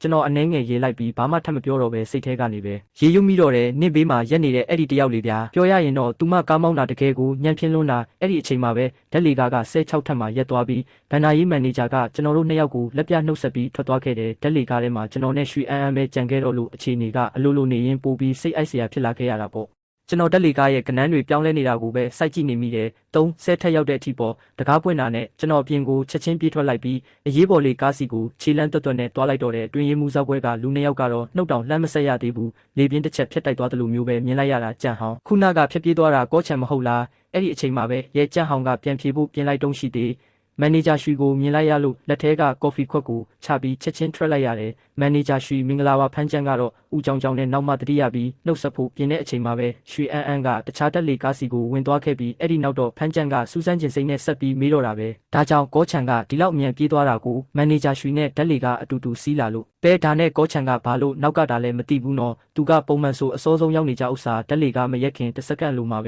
ကျွန်တော်ရုံးခန်းထဲကိုရောက်သွားခဲ့တဲ့ရွှေအန်းကတော့လက်ထောက်ရုံးခန်းရဲ့မှန်တကားလေးတုံခါသွားတာကိုလှမ်းမြင်နေရတော့ပဲသူမရဲ့နှက်ခမ်းအစုံကအနှဲငယ်ကွေးညွတ်သွားပြီးကြောက်တက်လိုက်တာအဲ့ဒီနောက်စိတ်ထဲကနေရေယုံမိတာကကောချံရဲ့မတွေ့ရတာကြားလို့လားမသိဘူးနင့်တက်တီတွေကပူပူပြီးတိတ်တိတ်လာပါလားတက်လေကအတူတူစီးလာလေးကိုပဲဒီလောက်အထိကြောက်နေရတယ်လို့ငါကအဲ့ဒီလောက်တောင်ကြောက်စရာကောင်းနေလို့လားအဲ့ဒီအချိန်မှာကျွန်တော်လဲကွန်ပျူတာကိုအမြန်ဆွဲပြီးဘေးကရုံးခန်းတကားဝစီတွားလိုက်တယ်တကားခောက်ရမလားလို့လက်ရွယ်ပြီးစဉ်းစားနေတော့မှပဲတကားကပွင့်လာခဲ့တယ်ကျွန်တော်လက်ကရွှေအန်းရဲ့မျက်နှာကိုတိုက်မိမလို့တော့ဖြစ်သွားခဲ့တာဗျာသူမကကျွန်တော်ကိုစူးစမ်းတယ်လို့စိုက်ကြည့်နေခဲ့တယ်မန်နေဂျာရွှေအစည်းအဝေးစပါတော့မယ်ပါလဲကောလက်ထောက်ကကျမအပေါ်ရန်ညိုးတွေရှိနေတာလားကျွန်တော်လဲသူမရဲ့ပြောင်းချောချောစကားကိုဂယုမစိုက်တော့ပဲလက်ကိုပဲတောက်လျှောက်ဆန်ပေးထားလိုက်မိတယ်ရွှေအန်းကကျွန်တော်ရဲ့အမူအရာကိုကြည့်ပြီးအနှဲငယ်ရေးလိုက်ကဘာလဲပတ်စံလိုချင်လို့လားဒါမှမဟုတ်ကားလိုချင်လို့လားကားတော့ကိုတော့ခဏနေရင်ပေးမယ်လေကျွန်တော်သူမကိုမျက်စောင်းတစ်ချက်ထိုးလိုက်ပြီးတန်းထွက်လာခဲ့တော့တဲ့သူမကကျွန်တော်ထွက်သွားတဲ့ကြောပြင်ကိုကြည့်ပြီးတွေးမိတာကကောချံနင်ကရီးစားဟောင်းတယောက်အနေနဲ့နည်းနည်းမှအရေးချင်းမပြည့်မီဘူးအရေးချင်းရှိတဲ့ရီးစားဟောင်းဆိုတာတည်သွားတဲ့လူလိုငြိမ်နေရမှာအခုတော့နင်ကတခါပြီးတခါပေါ်လာတာဘာတဘောလဲငါ့ကိုလာပြီးစမ်းတက်နေတာလားအစည်းအဝေးခန်းထဲမှာတော့ကျွန်တော်က CEO ရဲ့လက်ထောက်တစ်ယောက်အနေနဲ့အစည်းအဝေးကိုဥဆောင်ကျင်းပပေးခဲ့ရတယ်ကျွန်တော်လုံးဝဝင်မခံချင်ပေမဲ့လည်းအလုပ်ကိုအလေးနဲ့ထားပြီးလုပ်နေတဲ့ရွှေအန်းကတကယ်ကိုဆွဲဆောင်မှုရှိတဲ့ညှို့တက်တစ်ခုရှိနေတာတော့အမှန်ပဲဗျာကောလက်ထောက်ကျွန်တော်သတိပြန်ဝင်လာတဲ့အချိန်မှာတော့အစည်းအဝေးခန်းထဲကလူတွေကတဖွဲဖွဲနဲ့ထွက်သွားကြပြီးရဲကြံ့ဟောင်းနဲ့ဖန်းချန့်ကလည်းကွန်ပျူတာနဲ့စာရွက်စာတမ်းတွေကိုတင်ဆက်ရင်းကျွန်တော်ကိုကိုဘာသာကိုသာဆူတောင်းတော့ဟာဆိုတဲ့မျက်လုံးမျိုးနဲ့ကြည့်သွားကြတယ်ကျွန်တော်ကွန်ပျူတာကိုပိတ်ပြီး trap မလို့ပြင်လိုက်ရုံပဲရှိသေးပခုံးကိုတယောက်ယောက်ကလာပုတ်တာခံလိုက်ရတယ်2နာရီကြာတဲ့အစည်းအဝေးမှာကောလက်ထောက်က1နာရီခွဲလောက်ကိုကျမကိုပဲကြည့်နေခဲ့တာပါလေကျမအပေါ်မယိုးမသားစိတ်ကူးတွေရှိနေတာလားကျွန်တော်ရင်တုံတုံနဲ့သူမရဲ့အကြည့်တွေကိုရှောင်လွှဲလိုက်ပြီးပြန်ပတ်လိုက်မိတယ်ပါဆက်ပါတိုင်းလျှောက်ပြီးကောလာဟာလာမဖြန့်စမ်းပါနဲ့ကျွန်တော်ရှင်းကိုကြည့်နေတယ်ဆိုတာရှင်းဘလို့လုပ်တည်လဲဒါမှမဟုတ်မန်နေဂျာရွှေကိုယ်တိုင်ကများကျွန်တော်အပေါ်စိတ်ကူးတွေရှိနေလို့လားရွှေအန်းကရေးလိုက်ပြီးအဲ့ဒီနောက်မှစကားလမ်းကြောင်းလွှဲကမေးလာခဲ့တယ်ကောလက်ထောက်မင်းညကကျမပို့လိုက်တဲ့စာကိုရခဲ့လားမရဘူးရွှေအန်းကအနားကိုတိုးကပ်လာပြီးပြန်ဖြေတာတအားမြန်လွန်းနေပါလေကောလက်ထောက်ရင်တုံနေတာလားဒါဆိုကျမရဲ့ခွေးကိုခိုးထားတဲ့ကိစ္စကိုကောဘလို့ရှင်းမလဲကျွန်တော်စိတ်ထဲကအကြံကိုအကွက်ကွက်မိသွားလို့အနှဲငယ်ချောင်းဟန့်လိုက်ပြီးမန်နေဂျာရွှေစကားပြောရင်တက်တည်အထောက်ထားရှိရတယ်ဗျကျွန်တော်နဲ့ရှင်ကတိတ်ပြီးရင်းနှီးတာလည်းမဟုတ်ဘူးရှင်ခွေးပြောက်တာကိုဘာကိစ္စကြောင့်ကျွန်တော်ခိုးပါတယ်လို့လာပြောနေရတာလဲရွှေအန်းကကျွန်တော်တေးလူမတက်ညှင်းဆန်နေတာကိုမြင်တော့မျက်နှာပေါ်ကအပြုံးတွေကပိုပြီးနှက်ဆိုင်လာခဲ့တယ်သူမကကျွန်တော်စီကိုပဲတောက်လျှောက်တိုးကပ်လာခဲ့တာပေါ့သူမရှိကိုတလန်းတိုးရင်ကျွန်တော်ကနောက်ကိုတလန်းဆုပ်ရတယ်တလန်းချင်းစီနဲ့နောက်ဆုံးမှာတော့ကျွန်တော်စီဝေးစပွဲကြီးနားအထိရောက်သွားပြီးနောက်ဆုပ်เสียရမြင်မရှိတော့ဘူးဗျာရှင်တကယ်ပဲဘာလို့မလို့လဲကျမကခွေးပြောက်သွားတာပဲရှိတာပါဒါပေမဲ့နင်ခိုးပါတယ်လို့ကျမမပြောခဲ့မိပါဘူးတော့ပြီးတော့တိတ်မရင်းနှီးဘူးဟုတ်လားဒါဆိုကျမကြိုက်ဆုံးရာကဘာလဲဆိုတာကိုကောလက်ထောက်ကအတိဆုံးဖြစ်ရမှာပေါ့ဒါကိုများတိတ်မရင်းနှီးဘူးလို့ပြောရဲတယ်နော်မန်နေဂျာရွှေရှင်ကြိုက်ဆုံးရာကဘာလဲဆိုတာကိုတော့ရှင်ရဲ့အိမ်တောင်ဖက်ချစ်သူကပဲပို့ပြီးသိမှာပါကျွန်တော်ကတော့ကျွန်တော်ချစ်သူမင်းကလေးအကြိုက်ဆုံးရာကိုပဲကောင်းကောင်းသိတာဘာမှထူးထူးခြားခြားကိစ္စမရှိရင်ကျေးဇူးပြုပြီးဖယ်ပေးပါဦးကျွန်တော်အလုပ်လုပ်ရအောင်မယ်ကောချန်နင်းနောက်တစ်ခေါက်ထပ်ပြောကြည့်စမ်းနင်းဘသူကိုသိတယ်ဟုတ်လားမန်နေဂျာရွှေကအသက်ငယ်ငယ်လေးနဲ့နားကလေးနေပြီးကိုကြမ်းချန်စေးရုံကအတွင်းယုံအကြီးကဲနဲ့ကျွန်တော်သိတယ်ပြလို့ချင်းရင်ပါရကူတယောက်နဲ့ပြသဖို့ရက်ချင်းယူပေးလို့ရတယ်ပြီးရင်တော့အမြန်ဆုံးဖယ်ပေးပါဒါနဲ့ပဲကျွန်တော်လက်ထွက်လာခဲ့တော့တယ်သူမကနှာခေါင်းရှုံပြီးတွန်းထွက်က CEO ရုံးခန်းစီပြန်သွားခဲ့တာပေါ့အဲ့ဒီအချိန်မှာပဲ CEO ရုံးခန်းထဲမှာဟဲကြောင်ကဆိုဖာပေါ်မှာပြင်းရည်ပြင်းတွဲနဲ့ဂိမ်းစော့နေခဲ့တယ်တက်လေကလွဲပဲဗျာနင်တို့ယူနေကြလားဒီအချိန်ကြမှာဘာလို့တုံဆိုင်နေရတာလဲဘာကိုကြောက်နေတာလဲကျွန်တော်တော့တကယ်လက်လျှော့လိုက်ပြီးတကယ်အယူအုပ်စုပဲဟဲကြောင်ကစိတ်တူတူနဲ့ဂိမ်းကိုပိတ်လိုက်ပြီးဖုန်းကိုဆိုဖာပေါ်စီးမဲ့ကမ်းမဲ့လွှင့်ပစ်လိုက်တယ်ခေါင်းမောလိုက်တာနဲ့ရွှေအန်းမျက်နှာသေးနဲ့ဝင်လာပြီးတကားကိုဝုန်းခန့်နဲ့အတန်ကျဲကြီးမြည်အောင်ပိတ်လိုက်တာကိုမြင်လိုက်ရတာပေါ့သူမလျှောက်လာတဲ့အချိန်မှာဟဲကြောင်ကလက်ဖက်ရည်စပွဲပေါ်တင်ထားတဲ့ခြေထောက်တွေကိုတစ်ချက်ကြည့်ပြီးမကြေမနက်နဲ့ပြောလိုက်တယ်နင့်ခြေထောက်ကိုအောက်ချဆန်းသူမရဲ့မကြေမနက်ဖြစ်နေတဲ့အမူအရာကိုမြင်တော့ဟဲကြောင်စိတ်ထဲအကုန်ရိပ်မိသွားပြီးအတင်းဖြင့်လှမ်းမေးတော့တာပေါ့နင့်ရဲ့အချောလှလေးကနင့်ကိုစိတ်တူအောင်လှုပ်လိုက်ပြန်ပြီလားစကားကောင်းကောင်းမပြောတတ်ရင်ပါဆက်ပိတ်ထားဆန်းငါရင်ထဲမှာ အဲ့ဒီလူလုံးဝမရှိဘူးဟဲကြောင်ကရွှေအန်းအန်းရဲ့စကားကိုကြားတော့အကြာကြီးရင်နေမိတော့တယ်နင်ကငါဘသူ့ကိုပြောနေလဲဆိုတာဘလို့လုတ်တိနေတာလဲဝန်ခံလိုက်စမ်းပါအန်းအန်းရဲ့နင်သူ့ကိုချစ်နေတော့မှပဲလမ်းခွဲတာလေးနှစ်ရှိပြီဆိုပေမဲ့နင်သူ့ကိုဘလို့မှမေ့လို့မရသေးပါဘူးရွှေအန်းအန်းဖောင်တိန်ကိုကင်ထားတဲ့လက်လေးတုံကနေဖြစ်သွားပြီးအဲ့ဒီနောက်မှဖုန်းကိုထုတ်ပြီးကလိနေမိတော့တယ်ငါကသူ့ကိုချစ်နေတော့ဟုတ်လားနင်ဘာတွေအိမ်မက်ရောက်နေတာလဲဟဲကြောင်ငါကြည့်ရတာနင်ယူနေပြီထင်တဲဟဲကြောင်လဲစိတ်မဆိုးပါဘူးဆိုဖာပေါ်မှာပဲပြင်းရည်စွာမိထိုင်ရင်အေးလူလှမ်းပြောလိုက်တယ်ငါနင်တို့ကိုသတိပေးရအောင်မလားနင်ကရီးစားမရှိုံတင်မကဘူးကောခွေးပါပျောက်သွားတာလေတကယ်တနာစရာကောင်းပါတယ်ဥက္ကဋ္ဌကြီးရွှေရဲ့ငါခွေးတခိုးကိုရှာတွေ့ပြီးဟဲကြောင်ဟာကွာတကယ်တော်တယ်ဟာရှန်တက်ပျောက်တာလေးရှိပြီကိုနေရှာတွေ့သေးတယ်ဟုတ်လားခွေးကိုရှာတွေ့တာလားဒါမှမဟုတ်တခိုးကိုရှာတွေ့တာလားရွှေအန်းအန်းကတကွန်းချင်းစီတိတိချာချာပြောလိုက်တယ်နှစ်ခုလုံးကိုရှာတွေ့တာအဲ့ဒီနောက်စပွဲပေါ်ကရုံဖုံးကိုကောက်ကင်ပြီးနံပါတ်တစ်ခုနှိပ်လိုက်တယ်အဲ့ဒီအချိန်မှာပဲဘေးကရုံခန်းထဲမှာတထေးရဲ့ခီးစဉ်တွေကိုစီစဉ်ပေးနေတဲ့ကျွန်တော်စပွဲပေါ်ကအတွင်းဖုန်းလိုင်းကမြည်လာခဲ့တာပေါ့ကောချန်ကော်ဖီနှစ်ခွက်ဖြော်ပြီးယူလာခဲ့စမ်းကျွန်တော်သွားရမှာလားပြောရရင်ကော်ဖီဖြော်တာကျွန်တော်အလုပ်မဟုတ်ဘူးမလားဖမ်းချန်ကကော်ဖီဖြော်ဖို့တီးတန့်ရှိတာလေဘာလို့ကျွန်တော်ကိုလာခိုင်းနေရတာလဲရွှေအန်းအန်းကကျွန်တော်ရဲ့အမေကိုကြားတော့တုံ့ကနေဖြစ်သွားပြီးနင်မဟုတ်ရင်ငါသွားဖြော်ရမလားစကားတွေအများကြီးပြောမနေနဲ့အမြန်သွားစမ်းဟုတ်ကဲ့ပါမန်နေဂျာရွှေကျွန်တော်လဲချက်ချင်းပဲပြန်ဖြေလိုက်ရတယ်ရွှေအန်းအန်းဖုန်းချလိုက်တဲ့အဲ့ဒီအတန်မူရကိုကြားတော့ဟဲကြောင်ပါဇက်ထဲကအချိုရည်တီးမလို့တောင်ဖြစ်သွားခဲ့တယ်ပြီးမှရွှေအန်းအန်းကိုလက်မထောင်ပြပြီးပြောလိုက်တယ်တကယ်တော်တဲ့ဥက္ကဋ္ဌကြီးရွှေရီးစားဟောင်းကိုဒီလိုလေတံမျိုးနဲ့ပြောရဲတယ်လို့ငါကသူ့ရဲ့အထက်လူကြီးလေးဘာလို့ဒီလိုလေတံနဲ့ပြောလို့မရရမှာလဲဒါနဲ့နင်းကောဒီနေ့ဘလို့ဒီလောက်အားနေရတာလဲဘာလို့မပြန်သေးတာလဲဟဲကြောင်တုံးကနေဖြစ်သွားပြီးပြန်ပတ်လိုက်တာကကော်ဖီကနှစ်ခွက်မဟုတ်ဘူးလားငါဒီမှာနေရကြပြီပဲကိုကော်ဖီတစ်ခွက်တောင်မတောက်ရပဲပြန်ရမှာလားဒါကပဲဥက္ကဋ္ဌကြီးရွှေရဲ့အဲဝိကျေပုံမှုလားငါတယောက်တည်းနှစ်ခွက်တောက်လို့မရဘူးလားငါကကော်ဖီတောက်ရတာကြိုက်လို့ဟာဘာဖြစ်လဲအေးပါငါနင်းရဲ့မျက်နှာအမှန်တရားနဲ့အုတ်ခံရမယ်နေကိုပဲထိုင်ဆောင်ကြည့်ပါမယ်ဟွန်းမဖြစ်နိုင်တာနင်းအဲ့ဒီလိုအခွင့်အရေးမျိုးဘယ်တော့မှရမှာမဟုတ်ဘူးတကားခောက်တံမြည်လာပြီးကျွန်တော်ကော်ဖီနှစ်ခွက်ကိုကင်ပြီးဝင်လာခဲ့တယ်ဟဲကြောင်ကိုတွေးလိုက်ရတဲ့အတွက်ခက်ရုတ်တရက်အံ့ဩပြီးစိတ်အိုက်သွားမိတာတော့အမှန်ပဲဗျာတော်လဲသူမရဲ့အေးဆက်ဆက်အတန်ကိုကြားလိုက်ရတော့လေတံထဲမှာမကြည်မနှက်ဖြစ်နေတာကိုရိပ်မိလိုက်တယ်ဒါနဲ့ကျွန်တော်လည်းအနှဲငယ်ပြုံးလိုက်အရင်တိုင်းပါပဲလားကျွန်တော်တခြားမိန်းကလေးတွေနဲ့စကားပြောရင်ချက်ချင်းဒေါသထွက်တော့တာပဲလို့တွေးမိလိုက်တဲ့မန်နေဂျာရွှေရှင့်အတွက်ကော်ဖီပါကျွန်တော်လက်ထွက်ဖို့ပြင်လိုက်တဲ့အချိန်မှာပဲငါနင့်ကိုသွားခွင့်ပြုလိုက်လို့လားဟဲကြောင်ကဒီအခြေအနေကိုမြင်တော့ရိပ်မိသွားပြီးပြုံးစီစီနဲ့လှမ်းပြောလာခဲ့တယ်ငါသွားတော့မယ်နင်တို့နှစ်ယောက်အလွမ်းတဲတာကိုငါမနှောက်ယှက်တော့ပါဘူးရုံးခန်းတကားပိတ်သွားတဲ့အခါကျမှပဲရွှေအန်းအန်းကတည်ငြိမ်တဲ့လေတံနဲ့လှမ်းမေးလာခဲ့တယ်ကောလက်ထောက်တယောက်ရဲ့လုပ်ငန်းတာဝန်ကဘာလဲဆိုတာပြောပြစမ်းပါတေချာတာပေါ့မန်နေဂျာရွှေတထေးရဲ့အလုပ်ကိစ္စအားလုံးကိုအကောင်းဆုံးကူညီပေးရတာပေါ့ဗျာရွှေအန်းအန်းကခေါင်းငိမ့်ပြပြီးကျွန်တော်ကိုထပ်ပြီးအကြက်မကင်တော့ပါဘူးသူမကကော်ဖီခွက်ကိုကင်ပြီးတငုံတောက်လိုက်မိုံပဲရှိသေးတယ်တီးပြီးတေလူမတက်ဖြစ်သွားခဲ့ရတာပေါ့နင်းတမင်တက်လောက်တာမဟုတ်လားကျွန်တော်လည်းလုပ်ငန်းခွင်အပြုံးလေးနဲ့ပဲပြန်ဖြေလိုက်တယ်မန်နေဂျာရွှေရှင်ကကျွန်တော်ကိုကော်ဖီဖြော်ခိုင်းတာပဲရှိတာလေဘာကော်ဖီလဲဆိုတာမပြောခဲ့ဘူးဥစ္စာကျွန်တော်ကတော့ပုံမှန်အတိုင်းအသင့်ဖြော်ကော်ဖီပဲဖြော်ပေးလိုက်တာပါတကယ်တော့ကော်ဖီနှစ်ခွက်ထဲမှာတစ်ခွက်ကအသင့်ဖြော်ကော်ဖီမဟုတ်ပါဘူးကျွန်တော်သူမရဲ့အကျင့်ကိုကောင်းကောင်းသိလို့အသင့်ဖြော်ကော်ဖီခွက်ကိုသူမရှိတဲ့ဘက်ကိုတမင်ရွေးချယ်ပြီးချပေးလိုက်တာပါသူမကိုတမင်တက်ဆန်းနောက်လို့ရပေမဲ့လေဧည့်သည်ကိုတော့ကျွန်တော်ဘယ်တော့မှမဆနောက်ပါဘူးရွှေအန်းအန်းရဲ့လက်တီးလေးကတင်းကနေဖြစ်သွားခဲ့တယ်နောင်ကိုကောင်းကင်ကနေဓားတွေမိုးရွာချမယ်လို့ပြောရင်တော့မှကောချန်ရဲ့စကားကိုငါဘယ်တော့မှမယုံတော့ဘူးအဲ့ဒီနောက်မှာတော့ကျွန်တော်လည်းအလုပ်ကိစ္စတွေကိုအလေးနဲ့ထားပြီးဒီနေ့အတွက်ခီးစဉ်တွေကိုစပြီးအစီရင်ခံလိုက်တော့တယ်ရွှေအန်းကနားထောင်ပြီးတဲ့နောက်အင်းလို့တစ်ချက်ပဲညီးတွားလိုက်ပြီးအိတ်ထဲကနေကားတော့ကိုထုတ်ကာစပွဲပေါ်တင်ပေးလိုက်တယ်နင့်ကားအတွက်ရော်ပေးတာမလိုပါဘူးမန်နေဂျာရွှေကျွန်တော်ကားတစ်စီးလုံးရဲ့တန်ဖိုးကဒီကားရဲ့ဘီတလီစာတော့မရှိပါဘူးဗျအာမခံကုမ္ပဏီကလည်းရော်ကြေးပေးပြီးသားမို့လို့ရှင်ကကျွန်တော်ကိုပတ်စံနဲ့လာပေါက်နေတာလားနင်တို့သားအမိကတော့တကယ်ကိုတပုံစံနဲ့ပဲလုတ်ပုံကိုင်ပုံတွေကအတူတူပဲငါနင့်ကားကိုတိုက်မိခဲ့တာမို့လို့ကားအစ်တစ်စီးပြန်ရော်ပေးတာကတရားဥပဒေအရလုတ်တင်လုတ်ထိုက်တဲ့ကိစ္စပဲလေဒါမှမဟုတ်နင်ကပတ်စံဖြစ်ချက်ချင်းပြောင်းလဲချင်တာလားအဲ့ဒီနောက်မှာတော့ရွှေအန်းအန်းကစကားလမ်းကြောင်းလွှဲပြီးမေးလာခဲ့ပြန်တယ်ဒါနဲ့ကောလက်ထောက်နင်ဘာလို့ငါရဲ့ဆက်သွယ်ရန်အကောင့်ကိုပြန်မအပ်တာလဲပုံမှန်ဆိုရင်ငါနင့်ကိုအရေးကြီးကိစ္စရှိလို့ဆက်သွယ်ခြင်းရင်ဘယ်လိုလုပ်မလဲကုမ္ပဏီရဲ့အလုပ် group ထဲကနေဆက်သွယ်လို့ရပါတယ်ဗျာဒါဆိုနင်ကအခုပဲကိုယ်တိုင်အပ်မလားဒါမှမဟုတ်ငါကအလုပ် group ထဲမှာနင့်ကိုလှမ်းပြီးထက်ခေါ်ပြီးမှအပ်မလားကျွန်တော်လည်းချက်ချင်းပဲဖုန်းကိုထုတ်ပြီးသူမရဲ့ရှိမှတင်အမြန်အပ်ပေးလိုက်ရတော့တယ်မန်နေဂျာရွှေရပြီမလားခမရွှေအန်းအန်းကကျေနပ်တယ်လို့ခေါင်းငိမ့်ပြပြီးအင်းသွားပြီးအလုပ်လုပ်တော့ဟုတ်ကဲ့ပါမန်နေဂျာရွှေသူမကတခုခုကိုတတိယသွားတယ်လို့မျိုးထပ်ပြီးလှမ်းခေါ်လိုက်ပြန်တဲ့ကောချန်ကျွန်တော်လမ်းနှစ်လမ်းပဲရှောက်ရသေးတယ်ရွှေအန်းအန်းကဘာထက်လို့ဦးမလို့လဲမသိဘူးစကားကိုတခါတည်းအပြတ်မပြောတတ်ဘူးလားဗျာဒါနဲ့ပဲကျွန်တော်လှည့်ကြည့်ပြီး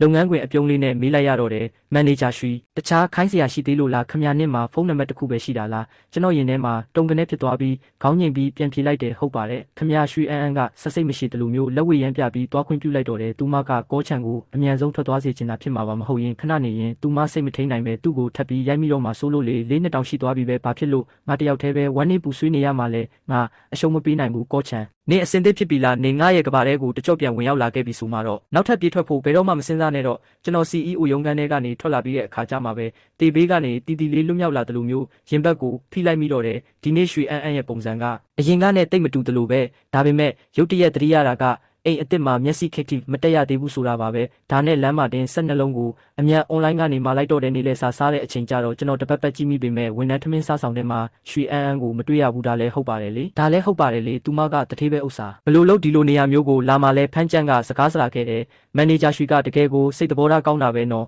အရင်ကလူရိုးကြက်ကြီးလုံးကတော့နေတိုင်းအပြစ်ရှာနေတာမန်နေဂျာရွှေကြတော့လိုချင်တာကိုပုံပွင့်လင်းလင်းပြောတတ်တယ်ဒါနဲ့အရင်လူကြီးကဘလို့ပြောတတ်တာလဲကျွန်တော်တို့အတူတူရေမောလိုက်ကြပြီးရဲကြက်ဟောင်ကပြန်ပြောလိုက်တယ်ငါမင်းတို့ကိုအကုန်ပြောပြထားပြီးသားပဲလေဒါကိုများမင်းတို့အတွင်းရမှုတွေကဘာလို့ထပ်မေးနေရတာလဲစကားစမြည်ပြောနေတော့မှပဲရဲကြက်ဟောင်ကကျွန်တော်ကိုဒီနေ့မနက်ကကိစ္စကိုလှမ်းမေးလာခဲ့တယ်ကောချန်ပါဖြစ်တာလဲကွမနက်ကကြည့်ရတာတရေချောက်ခံရတဲ့အတိုင်းပဲအလော်တကြီးနဲ့မပြောပါနဲ့တော့ဗျာမင်းညကအလုတ်စင်းတော့ကောင်းမောက်သွားလို့ပါဟာမင်းတန်ရရသွားသေးလားကျွန်တော်ခေါင်းခါပြလိုက်ပြီးမင်းညကဖြစ်ပျက်ခဲ့သမျှကိုသူတို့နှစ်ယောက်ကိုအကုန်ပြောပြလိုက်တော့တယ်ရဲကြက်ဟောင်နဲ့ဖမ်းကြံကတယောက်မျက်နှာတယောက်ကြည့်လိုက်ကြပြီးတခုခုတော့လုံးဝလွဲနေပြီဆိုတာကိုအကဲခတ်မိသွားကြတာပေါ့အဲ့ဒီနောက်မှာတော့သူတို့ကမျက်လုံးတွေအယောင်တောက်ပြီးကျွန်တော်ကိုစပြီးစစ်ဆေးမင်းမြန်းတော့တာပဲကောချန်အမှန်တိုင်းဝန်ခံစမ်းပါမင်းနဲ့မန်နေဂျာရွှေကအရင်ကတည်းကတည်နေကြတာမဟုတ်လားဟုတ်တယ်လေသူမကအကြောင်းမရှိပဲမင်းရဲ့ကားကိုဘာလို့တမင်ဝင်တိုက်ရမှာလဲကျွန်တော်လဲသွားဖုံးတွေအောက်မတက်စိတ်တင်းထားပြီးပြန်ပြောလိုက်တယ်ဒါကတော့တေးချတာပေါ့ဗျာသူမကအယူတယောက်ဖြစ်နေလို့လေရဲကြက်ဟောင်နဲ့ဖမ်းကြံကလန့်ပြီးမျက်လုံးတွေပြူးသွားကြပြီးပတ်ဝန်းကျင်ကိုအကဲခတ်လိုက်ကြတယ်ရဲကြက်ဟောင်ကအတန်ကိုနှိမ့်ပြီးတိုးတိုးလေးတတိပေးလာခဲ့တယ်အမလေးမင်းကတော့တကယ်ကိုဘာမဆိုပြောရဲတာပဲနော်ဒါကစားတောက်ဆိုင်ကြီးလေကွာတကယ်လို့မန်နေဂျာရွှေကြားသွားရင်မင်းအသက်ရှင်ခြင်းသေးရဲ့လားဖမ်းကြံကဝင်ပြောတယ်နေပါဦးနင်တို့နှစ်ယောက်ကရီးစားဟောင်းတွေဖြစ်နေတာများလားကျွန်တော်လည်းဘာမှမပြောပဲငြိမ်ပြီးခေါင်းငိမ့်ပြလိုက်မိတယ်ဟာကွာသူမကနေနဲ့လမ်းခွဲခဲ့တာ၄နှစ်ရှိပြီဖြစ်တဲ့ရီးစားဟောင်းဟုတ်လားကျွန်တော်လှမ်းပြီးမျက်စောင်းထိုးလိုက်တယ်တူတူပြောစမ်းပါဗျာဒါကိုလူသိရှင်ကြားဖြစ်စေချင်လို့လားဒါနဲ့မန်နေဂျာရွှေကနင့်ကိုကားပြန်ရုပ်ပေးလားရုပ်ပေးပါတယ်ဗျာငါမှသာအဲ့ဒီလိုလှလဲလှချမ်းလဲချမ်းသာတဲ့ရီးစားဟောင်းရှိမယ်ဆိုရင်တော့လမ်းခွဲထားရင်တော့မှသူမနဲ့အတူတူသွားပြီးလဲပက်ချင်ပါသေးတယ်ဗျာကျွန်တော်အတန်းကိုနှိမ့်ပြီးတူတူလေးထပ်ပြောလိုက်မိတယ်ဒါပေမဲ့ကျွန်တော်သူမရဲ့ခွေးကိုခိုးထားတဲ့ကိစ္စကိုတော့သူမသိသွားပြီးထင်တယ်ဗျာရဲကြက်ဟောင်းနဲ့ဖမ်းကြံကလက်အုပ်ချပြီးကျွန်တော်ကိုကာရဝါပြုတ်လိုက်ကြတယ်ညီကိုတယ်ကိုဘာသာကိုသာအသက်ဘေးကလွတ်အောင်ပြေးပြီးတော့ခွေးခိုးတဲ့ကိစ္စကိုတော့အဲ့ဒီမိမဆိုးကြီးလုံးဝမသိစေနဲ့ဦးမဟုတ်ရင်သူမရဲ့ရက်ဆက်တဲ့နီလန်းတွေနဲ့ဆိုရင်နင့်ကိုရဲစခန်းစီတန်းပြီးပို့လိုက်လိမ့်မယ်နေလေဘက်အိတ်ချိန်ကြတော့မန်နေဂျာရွှေကကျွန်တော်ရဲ့ရုံးခန်းဘေးမှာရှိနေလို့လားမသိဘူးကျွန်တော်စပွဲပေါ်မှောက်နေပေမဲ့အိတ်လို့မပြောဘူးဗျာမနေ့ကလိုမျိုးအိတ်ပျော်သွားရင်သူမကိုပဲထပ်ပြီးအိမ်မက်မက်မှာကြောက်လို့ပါတကယ်ပဲတရေချောက်ခံနေရတယ်လို့ပဲအလုံးမစင်းခင်မှာကျွန်တော်ရွှေအန်းစီကနေစတဆောင်ရခဲ့တယ်ကျမရဲ့ရုံးခန်းကိုခဏလာခဲ့ပါဦးတဲ့ကျွန်တော်ကွန်ပျူတာကိုပိတ်လိုက်ပြီးစပွဲပေါ်ကဖုန်းကိုကောက်ကင်ကသူမရဲ့လေတံအတိုင်းမျက်နှာသေးနဲ့လိုက်ပြီးအတူခိုးကြည့်မိတယ်ကျမရဲ့ရုံးခန်းကိုခဏလာခဲ့ပါဦးခွေးကိုစားနောက်နေတာကြားနေတာပဲကျွန်တော်စိတ်ပြက်လက်ပြက်နဲ့ညီးသွားလိုက်ပြီးဘေးက CEO ရုံးခန်းစီကိုရှောက်သွားလိုက်တော့တယ်ဝင်ခဲ့ပါကျွန်တော်တကားဝမှာရက်ပြီးအသက်ပြင်းပြင်းရှူလိုက်ကတကားကိုတွန်းဖွင့်ပြီးဝင်လိုက်တယ်မန်နေဂျာရွှေကျွန်တော်ကိုခေါ်တာလားခင်ဗျာအန်ကကွန်ပျူတာစပြင်ရှိမှထိုင်ရင်းဆိုဖာစီကိုလက်ညှိုးထိုးပြတဲ့ဆိုဖာပေါ်မှာလက်ဆောင်အိတ်တချို့တင်ထားတာကိုကျွန်တော်တွေ့လိုက်ရတယ်ကျွန်တော်ပေါ်ဘလောက်အထိမုန်းတီးလဲဆိုတာသိနေတော့ဒူးထောက်ပြီးစောင့်ခိုင်းမနေတာတင်ပဲကန်ကောင်းလာပါပြီခဏဆောင်ဦးငါမိနစ်လောက်အနားယူလိုက်အောင်မယ်ကျွန်တော်မလုံးမရှက်ရက်နေတာကိုအမြင်တော့စကားပြောပြီးတာနဲ့အစည်းအဝေးကိုမှပိတ်မြူးလိုက်ပြီးကျွန်တော်ကိုပြောတယ်ဆိုဖာပေါ်မှာအင်ဂျီရှိတယ်တစုံရွေးပြီးလဲလိုက်ဦးကျွန်တော်လဲရမှာလားမလဲလို့ဘာလို့မှလဲမြန်မြန်လုပ်ကိစ္စတွေကြံ့ကြာမခံနဲ့ကျွန်တော်ကညှင်းဆန်တဲ့သဘောနဲ့ကြံစုံကျွန်တော်ကိုဘောကအင်ဂျီကလည်းအဆင်ပြေသားပဲလဲเสียရမလို့ပါဘူးလို့ပြောလိုက်တယ်အန်ကအေးဆက်ဆက်တစ်ချက်ရေးလိုက်ပြီးလှောင်ပြောင်းတဲ့လေတန်းနဲ့ပြောတယ်မင်းကဒီလိုဈေးပေါ်တဲ့ရုံးဝတ်စုံကိုဝတ်ပြီးမင်းရဲ့တထေးနဲ့အတူဖောက်တဲ့ကြီးစီလိုက်ခဲ့ဖို့စိတ်ကူးနေတာလားဈေးပေါ်တယ်ဟုတ်လားအန်လဲတိတ်ကိုလွန်လွန်းနေပြီးဒါကကျွန်တော်မှရှိသမျှတဲ့အလှဆုံးနဲ့အဖိုးတန်ဆုံးရုံးဝတ်စုံပဲဥစ္စာသူတကယ်ပဲစိတ်ဖောက်ပြန်နေတာလားအဲ့ဒီနောက်ကျွန်တော်ကပြန်ပြောလိုက်တယ်ကျွန်တော်အမြင်တော့ကြံဆုံးရဲ့အမြင်ကတခုခုမားနေတယ်လို့ထင်နေဗျာအလုပ်ကိစ္စနဲ့ဖောက်တင်နဲ့တွေးဖို့ဆိုရင်ရုံးဝတ်စုံကအကွက်တီဆုံးပဲလေကျွန်တော်ကစွမိတ်ညင်းနေတော့မဲဆိုတာကိုသူမြင်တော့တစ်ချက်ပြုံးပြီးမျက်လုံးပင်းကြီးကစနောက်တဲ့လေတန်းနဲ့ပြောတယ်အစည်းအဝေးပြီးဖို့ငါမိနစ်ပဲလိုတော့တယ်မင်းတွေးတောချင်တဲ့လောက်တွေးတောနေနိုင်တယ်ဒါပေမဲ့ငါမိနစ်ပြည့်လို့မှမရွေးရသေးရင်မင်းအတွက်ငါကိုယ်တိုင်တစုံချင်းစီရွေးပေးရမလားကျွန်တော်နောက်ဆုတ်လိုက်ပြီးသူ့စကားကိုကြားတော့တကယ်စိတ်ဝေဒနာရှင်ပဲလို့စိတ်ထဲကကြိမ်ဆဲမိတယ်ကျွန်တော်ဘယ်မှာလဲရမှန်းမသိမှဆိုလို့အန်ကစေတနာနဲ့လမ်းညွှန်ပေးတယ်အထဲမှာတန့်စင်ခန်းရှိတယ်အထဲဝင်ပြီးလဲနိုင်တယ်ကျွန်တော်ကတိုက်ရိုက်ပဲညှင်းဆိုလိုက်တယ်အန်ကခေါင်းညှိပြတယ်သူထွက်လိုက်တဲ့အချိန်မှာပဲကျွန်တော်လည်းအိတ်ကိုဆွဲပြီးနားနေခန်းထဲကိုချက်ချင်းပြေးဝင်သွားတော့တယ် နားနေခန်းထဲရောက်တော့ကျွန်တော်တကားကိုအလိုလျောက်ချက်ထိုးပိတ်လိုက်ပြီးစိတ်လှုပ်ရှားနေတာတွေကိုအနှဲငယ်တည်ငြိမ်အောင်လုပ်လိုက်တယ်ပြီးမှကျွန်တော်တိုက်ခန်းဒီပါကျယ်ဝန်းတဲ့ဒီနားနေခန်းကိုတေချာဝေးဝိုက်ကြည့်မိတယ်ကြည့်ရတာအန်ရဲ့စံပြအခန်းပုံစံအတိုင်းပါပဲလားဒီလောက်နှစ်တွေကြာတဲ့အထိလုံးဝမပြောင်းလဲသေးဘူးအိတ်ထဲကဝတ်စုံတွေကိုအကုန်ကြည့်ပြီးတဲ့နောက်ဆုံးတော့အယိုးရှင်းဆုံးဖြစ်မဲ့အပြာရည်ရဝတ်စုံတစ်စုံကိုကျွန်တော်ရွေးလိုက်တယ်ကျဲသီးတက်ဖို့ပြင်နေတော့မှပဲတကားဖွင့်ခိုင်းတန်ထွက်လာတယ်တကားဖွင့်ဆန်းကျွန်တော်လက်တွေတုံရင်သွားပြီးရှက်အင်ကြီးကျဲသီးတွေကိုအလောတကြီးလွဲမတက်မိလို့ညှက်ရိုးတွေတိုင်းသားပေါ်သွားပြီးတိုးတိုးလေးချိန်ဆမိတယ်လူကိုဘာလို့ဒီလောက်လာလို့နေရတာလဲအသက်လူနေတာကြနေတာပဲအန်ကတကားဖွင့်ကလည်းအင်ဂျီလဲဖို့လိုတယ်လို့ရှင်းပြတယ်ကျွန်တော်စိတ်တူတူနဲ့လမ်းអော်လိုက်တယ်ကျွန်တော်အင်ဂျီလဲနေတယ်ခဏလေးပဲစောင့်လို့မရတော့ဘူးအချိန်မရှိတော့ဘူးတကားပွင့်သွားတော့အန်ကကျွန်တော်ကိုပေါ်ကအပြာရောင်ဝစ်စုံကိုအကဲခက်ကြည့်တယ်သူ့မျက်နှာမှာဘာအရေးအယောင်မှမပြပေမဲ့စိတ်ထဲမှာတော့တွေးနေမိတယ်ဘာလဲစိုက်မလို့လို့လားသူဘာလို့အင်ဂျီကိုအုပ်ထားတာလဲကြန့်ဆုံးကျွန်တော်အရင်ထွက်နေမယ်နော်ရက်လိုက်ကျွန်တော်ကြောင်သွားပြီးကြန့်ဆုံးမင်းကကျွန်တော်ရဲ့အထက်လူကြီးဆိုပေမဲ့လည်းဒီလိုတော့မလုပ်တဲ့သူ့လက်ချောင်းတွေကျွန်တော်ကျဲတီးကိုလာထိတာခံစားလိုက်ရတယ်အန်ကကျွန်တော်ကိုလူတယောက်လိုမျိုးစိုက်နောက်တစ်စက္ကန့်မှာတော့သူကကျွန်တော်ညက်ယူနာကလွဲမနေတဲ့ကျဲတီးတွေကိုဖြုတ်ပြီးတေချာပြန်တက်ပေးရှာတယ်ရပြီးကျွန်တော်မျက်ဝန်းတွေကဝေဝါးဝါဖြစ်နေတော့မယ်သူကကျွန်တော်ကိုကျဲတီးလာတက်ပေးတာပဲကိုကျွန်တော်ရဲ့တုတ်ပြန်မှုကိုအမြင်တော့ခတူတူတစ်ချက်ရေးလိုက်တယ်ချောင်းလက်ထောက်မထွက်သွားပဲနဲ့ဒီမှာမင်းရဲ့တထေးအင်ဂျီလဲတာကိုထိုင်ကြည့်နေခြင်းလို့လားကျွန်တော်အခုမှသတိပြန်ဝင်လာပြီးလဲထားတဲ့အင်ဂျီဟောင်းတွေကိုကပြကရဆွဲကအလောတကြီးထွက်ပြေးခဲ့တော့တယ်အန်ကဘီရိုတဲကအပြာရောင်ညစာစပွဲဝတ်စုံကိုထုတ်ဝတ်လိုက်ပြီးအရင်ကအာချန်ကိုနက်ကတိုင်ချီပေးခဲ့တဲ့ပုံရိပ်တွေကိုတတိယသွားမိတယ်အဲ့ဒီတုန်းကအာချန်ကလည်းတိတ်ချောတာပဲဒါပေမဲ့အခုအာချန်ကပိုတောင်ချောလာသေးတယ်အန်ကစိတ်မကောင်းစွာနဲ့တပြင်းချရင်းခါတီးတီးပြုံးလိုက်မိတယ်အိမ်မက်မနေနဲ့တော့အန်မင်းကသူစွန့်ပစ်ခဲ့တဲ့သူပဲသူအင်ဂျီအောက်နားဆောက်ကိုငုံပြင်းနေတော့မှပဲကြမ်းပြရင်ဘော်ကတောက်ပနေတဲ့တထုကွင်းလေးတစ်ခုကိုရုတ်တရက်မြင်လိုက်ရတယ်အဲ့ဒါလက်စွပ်တကွင်းပဲကြည့်ရတာဒီလက်စွပ်ကအာချန်ရဲ့လက်စွပ်ဖြစ်ရမယ်အန်ကအဲ့ဒီလက်စွပ်ကိုသူ့အိတ်ထဲကောက်ထည့်လိုက်တယ်ကျွန်တော်ရုံးခန်းစီပြန်ရောက်တဲ့အခါလက်တန်းမှာတစ်ခုလိုအပ်နေတယ်လို့ရုတ်တရက်ခံစားလိုက်ရတယ်သွားပြီးကျွန်တော်လက်စွပ်ဘဲရောက်သွားပါလိမ့်မနက်ကအိမ်ကထွက်တုံးကရှိပါသေးတယ်ဘယ်နာကြံခဲ့တာလဲမသိဘူးအန်လန်းလျှောက်လာတဲ့အချိန်မှာကျွန်တော်မြေကြီးပေါ်ဒူးထောက်ပြီးတစ်ခုကိုအသေးတန်ရှအာနေတာကိုမြင်တော့နှက်ခမ်းကိုဖိကိုက်ပြီးမေးတယ်မင်းဘာလုပ်နေတာလဲကျွန်တော်ကြပြကရနဲ့ကျွန်တော်ပစ္စည်းရှာနေလို့ပါကြန့်ဆုံးကျွန်တော်လက်စွပ်ပျောက်သွားလို့ခမရရဲ့နားနေခန်းထဲမှာရှာကြည့်လို့ရမလားဗျာလို့မေးလိုက်တယ်ရတယ်မင်းဘာသာမင်းသွားရှာလိုက်ကျွန်တော်ထွက်သွားတဲ့ကြောပြင်ကိုအန်ကြည့်ပြီးစိတ်တူနဲ့တွေးမိတယ်လက်စွပ်တကွင်းလေးတင်ဟာကိုဘာလို့ကျမထက်တောင်ပိုအရေးကြီးနေတယ်လို့ခံစားရတာလဲတကယ်ပဲတဝင်းတူမီတော့မှာပဲသူကအကျင့်အတိုင်းကျွန်တော်ပစ္စည်းတွေကိုတေချာသိမ်းဆီးပေးပြီးတော့ကိုဆွဲကရုံးခန်းထဲကထွက်လာခဲ့တယ်ပြီးမှသူဘာလုပ်မိလဲဆိုတာတတိပြန်ဝင်လာပြီးအန်မင်းတကယ်ပဲယောဂထော့တာပဲသူ့ကိုပြုစုရတာဆွဲလန်းနေပြီလားလမ်းခွဲခဲ့တာဒီလောက်နှစ်တွေကြာပြီးဆူတောင်ဘာလို့ဒီလောက်လက်ဝင်နေရတာလဲအကျင့်ဆိုတာတကယ်ကြောက်ဖို့ကောင်းတယ်အန်ရုံးခန်းကိုပြန်ရောက်လာတော့ကျွန်တော်ခေါင်းငုံပြီးဘလို့လှုပ်ပြောက်သွားနိုင်ရတာလဲမနက်ကတင်ရှိသေးတာကိုလို့တယောက်တည်းရေရွတ်နေတာကိုတွေးလိုက်ရတယ်သူဝင်လာပြီးလက်ထဲမှာကျွန်တော်တော့ကိုကင်ထားတာတွေ့တော့ကျွန်တော်ကလှမ်းယူလိုက်ပြီးကြန့်ဆုံးဘယ်တော့မှပြန်ရောက်တာလဲကျွန်တော်ကျေးဇူးပဲလို့ပြောလိုက်တယ်ခမ ्या ခုနကအင်ဂျီလဲတုန်းကပလက်တီနမ်လက်စွပ်လေးတကွင်းတွေးမိသေးလားဗျာအန်ကကျွန်တော်ကိုစူးစမ်းတဲ့မျက်လုံးနဲ့ကြည့်ပြီးငါမတွေးမိပါဘူးအဲ့ဒီလက်စွပ်ကအဲ့ဒီလောက်တောင်တန်ဖိုးကြီးလို့လားလို့မေးတယ်ကျွန်တော်ခေါင်းခါပြပြီးမှာကြီးပါဘူးဒါပေမဲ့အဲ့ဒီလက်စွပ်ကိုပေးခဲ့တဲ့သူကကျွန်တော်အတွက်တိတ်အရေးကြီးလို့ပါလို့ပြောလိုက်တယ်ဘသူပေးတာလဲဘလောက်တောင်အရေးကြီးလို့လဲမင်းမသိတဲ့သူတယောက်ပါကျွန်တော်အတွက်တော့တိတ်ကိုအရေးကြီးပါတယ်သူ့မျက်ဝန်းထဲမှာဝမ်းနဲ့ရိတ်တွေဖြစ်ပြေးသွားပြီးကျွန်တော်ကိုနာကြည့်တယ်လို့စိုက်ကြည့်နေတဲ့အဲ့ဒီအချိန်မှာပဲညကြရင်ထမင်းစပွဲရှိတာကိုကျွန်တော်တတိယသွားတယ်ကြန့်ဆုံးထမင်းစပွဲစတော့မယ်ကျွန်တော်တို့မြန်သွားရအောင်အန်ကခေါင်းငိတ်ပြီးအပြင်ကိုလှမ်းထွက်သွားတယ်ကျွန်တော်လည်းသူ့နောက်ကလိုက်ရင်းစိတ်ထဲကတွေးနေမိတယ်ခဏနေရင်ကားကိုဘသူမောင်းမှလဲ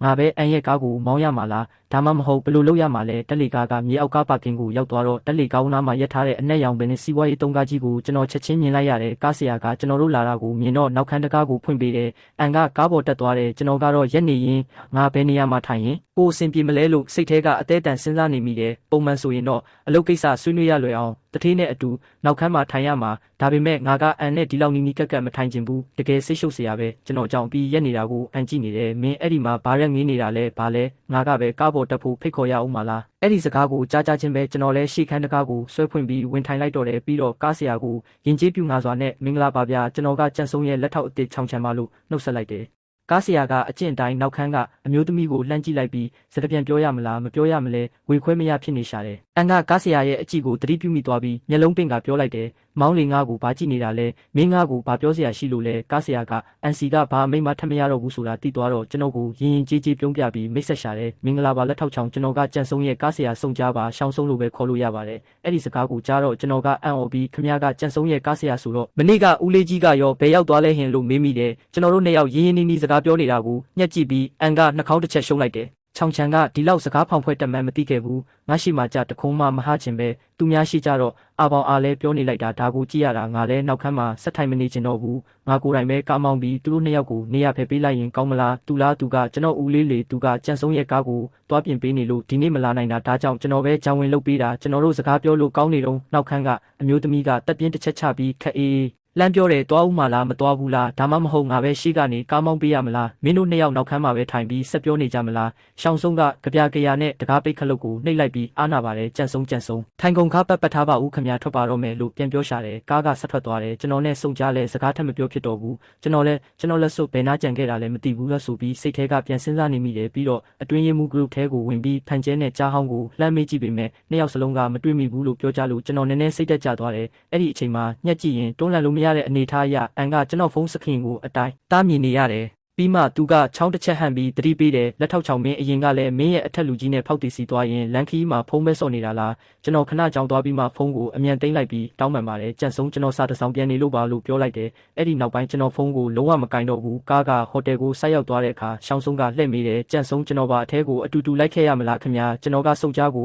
အုပ်ပြီးကြည့်နေတော့အန်ကခေါင်းခါပြီးမလိုပါဘူးရှောင်းဆုံးမင်းပဲထမင်းသွားစားလိုက်တော့နောက်ထပ်2 နာရီကြာမှပြန်လာခဲ့ရင်ရပြီလို့ပြန်ပြောတယ်ကျွန်တော်ကားပေါ်ကစင်းရင်စုံကြားနဲ့ခံတိုင်း channel ချင်းလဲလိုက်တယ်ကျွန်တော်လှူရှားမှုကိုမြင်တော့အန်ကမကြေမနက်နဲ့စိုက်ကြည့်ပြီးစိတ်ထဲကကြိတ်တွေးနေတယ်အာချန်ကျမတကယ်ပဲနည်းနည်းစိတ်ဆိုးမိပြီးဘာလို့ကျမရှင်ကိုအတုံးကကြအမြဲတမ်းစာမပြန်ပဲသူများတွေကိုအတော်ကြတိတ်ကိုတက်ကြွနေရတာလဲတကယ်ပဲစိတ်ပြတ်ဖို့ကောင်းလိုက်တာဒါနဲ့ပဲအန်ကကျွန်တော်ကိုမဆောင်တော့ပဲဟိုတယ်ထဲတန်းဝင်သွားတော့တဲ့အခန်းထဲမှာပါတနာတွေ6ယောက်9ယောက်လောက်ရောက်နေပြီးအဲ့ဒီထဲက2ယောက်ကအမျိုးသားအဖော်တွေခေါ်လာကြတယ်အန်ကတပတ်ဝေးကြည့်လိုက်ပြီးအခန်းထဲကလူတွေကိုပြောလိုက်တယ်အားလုံးပဲတောင်းပန်ပါတယ်နော်ကျမလာတာနည်းနည်းနောက်ကျသွားတယ်မနောက်ကျပါဘူးကျွန်တော်တို့ကပဲစောလာတာပါကဲသွားကြန့်ဆုံးအတွက်ဝိုင်းတစ်ခွက်ငှက်ပေးလိုက်ဦးဘေးကလူကထားပြီးငှက်ပေးမလို့ပြင်တော့မှပဲအန်ကလက်ကပြပြီးပြောလိုက်တယ်မလိုပါဘူးယူဆုံးကျမမှာအဖို့ပါပါတယ်ကျွန်တော်လည်းချက်ချင်းသဘောပေါက်သွားပြီးစပွဲပေါ်ကဝိုင်းကားရဖာကိုလှမ်းယူကအန်နဲ့ကျွန်တော်အတွက်တဝက်စီငှက်လိုက်တယ်အထက်လူကြီးဖြစ်တဲ့အန်အောင်မလွတ်နိုင်တာကျွန်တော်လိုအောက်ခြေဝန်ထမ်းလက်ထောက်ကဆိုရင်ပိုဆိုးပေါ်ဒါအပြင်လက်စွပ်ပါပျောက်သွားတော့စိတ်ကတိကအောက်ဖြစ်နေတာမို့အပြင်ထွက်ပြီးလေငင်းခံခြင်းစိတ်ကပိုပြင်းပြနေမိတယ်ဒါကြောင့်ကျွန်တော်ကအန်ရဲ့နာနာကပ်ပြီးတူတူလေးလှမ်းပြဟောလိုက်တယ်ကြန့်ဆုံးကျွန်တော်တန့်စင်ကန်ခဏသွားလိုက်အောင်မယ်အန်ကခတူတူကောင်းကြီးပြတယ်ကျွန်တော်ဖုန်းကိုကင်ပြီ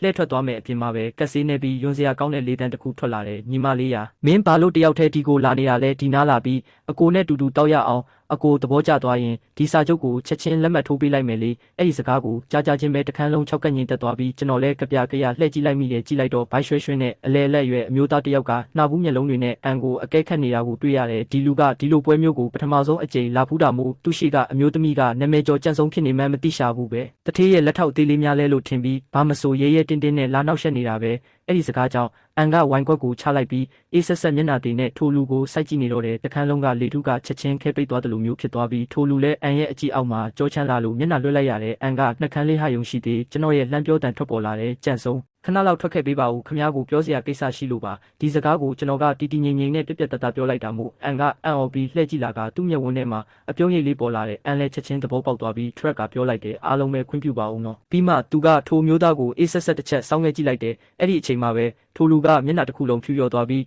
နဘူးကနေချွေးစေးတွေပြန်ကခုံပေါ်ကိုပျော့ကွေကြံရိတ်ခဲ့တော့တယ်ငါခုနကစော်ကားမိတာကနာမည်ကြီးလာတဲ့ကြန့်ဆုံးသွားပြီးအကုန်သွားပြီးကျွန်တော်တို့နှစ်ယောက်အပြင်ရောက်တော့အန်ကဒေါသတကြီးနဲ့ရင်ဘတ်တွေနှိမ့်ချီမြင့်ချီဖြစ်နေပြီးအန်ဂျိတ်တီးခံနေရရှာတဲ့ဒေါသထွက်လို့သူ့လက်ချောင်းလေးတွေတောင်တုံနေတာကိုကျွန်တော်မြင်လိုက်ရတယ်ဒါနဲ့ပဲကျွန်တော်လည်းသူ့ကြောပြင်ကိုခပ်ဖွားဖွားလေးပုတ်ပြီးအားပေးနှစ်သိမ့်လိုက်မိတယ်သူကလည်းကျွန်တော်လက်ကိုဖယ်မပစ်ပဲငိမ့်သက်ပြီးတော်ကြာအောင်နှုတ်ဆက်နေခဲ့တယ်ပြီးမှသူ့ရဲ့လေတံကအနှဲငယ်တုံရင်စွာနဲ့မေးလာတယ်ချောင်းချမ်းမင်းစီမှာတကြားလုံးရှိလားကျွန်တော်ခေါင်းညိတ်ပြီးအိတ်ကက်ထဲကထုတ်ပေးရင်းကြန့်ဆုံးဘလို့တကြားလုံးမျိုးလိုချင်တာလဲဗျကျွန်တော်စီမှာပူရှိန်တကြားလုံးပဲရှိတယ်အဲ့ဒီလောက်ကြီးတော့မစားကောင်းဘူးနော်သားလို့ထူးဆန်းတယ်လို့မင်းမိတယ်စကားတွေအများကြီးပြောမနေနဲ့ပေးစရာရှိတာဒါပေးစမ်းသူကတကြားလုံးခုံကိုအမြန်ခွာပြီးပါဆက်ထဲကောက်ထည့်လိုက်တယ်ပူဆက်ဆက်ရတာကပါဆက်ထဲပြန့်နှံ့သွားတော့မျက်လုံးမိတ်ပြီးအသက်ကိုပြင်းပြင်းရှူလိုက်ရှာတယ်ပြီးမှပုံမှန်အတိုင်းပြန်လဲတည်ငြိမ်အေးဆက်သွားတဲ့ပုံစံပြန်ရလာတယ်ဒီတစ်ခေါက်ပူပေါင်းဆောင်ရွက်မှုကချောင်းချမ်းအတွက်တိတ်အရေးကြီးလို့ဒါပြပြီးတော့လက်တွဲဖော်တွေကိုအထာကြအစွဲအလန်းကောင်းကောင်းပေးခြင်းလို့တာမဟုတ်ရင်အဲ့ဒီလူကိုဒီအလုတ်ကင်လောကတွေကနေအခုချက်ချင်းနှိမ့်ထုတ်ပစ်လိုက်ပြီးအန်မင်းလဲဘာလို့ဒီမှာရှိနေတာလဲအဲ့ဒီနောက်မှာယင်းနီပြီးနူးညံ့တဲ့အမျိုးသားအတန်တစ်ခုထွက်ပေါ်လာပြီးလူတစ်ယောက်ကအန်ရဲ့ရှိကိုရှောက်လာတယ်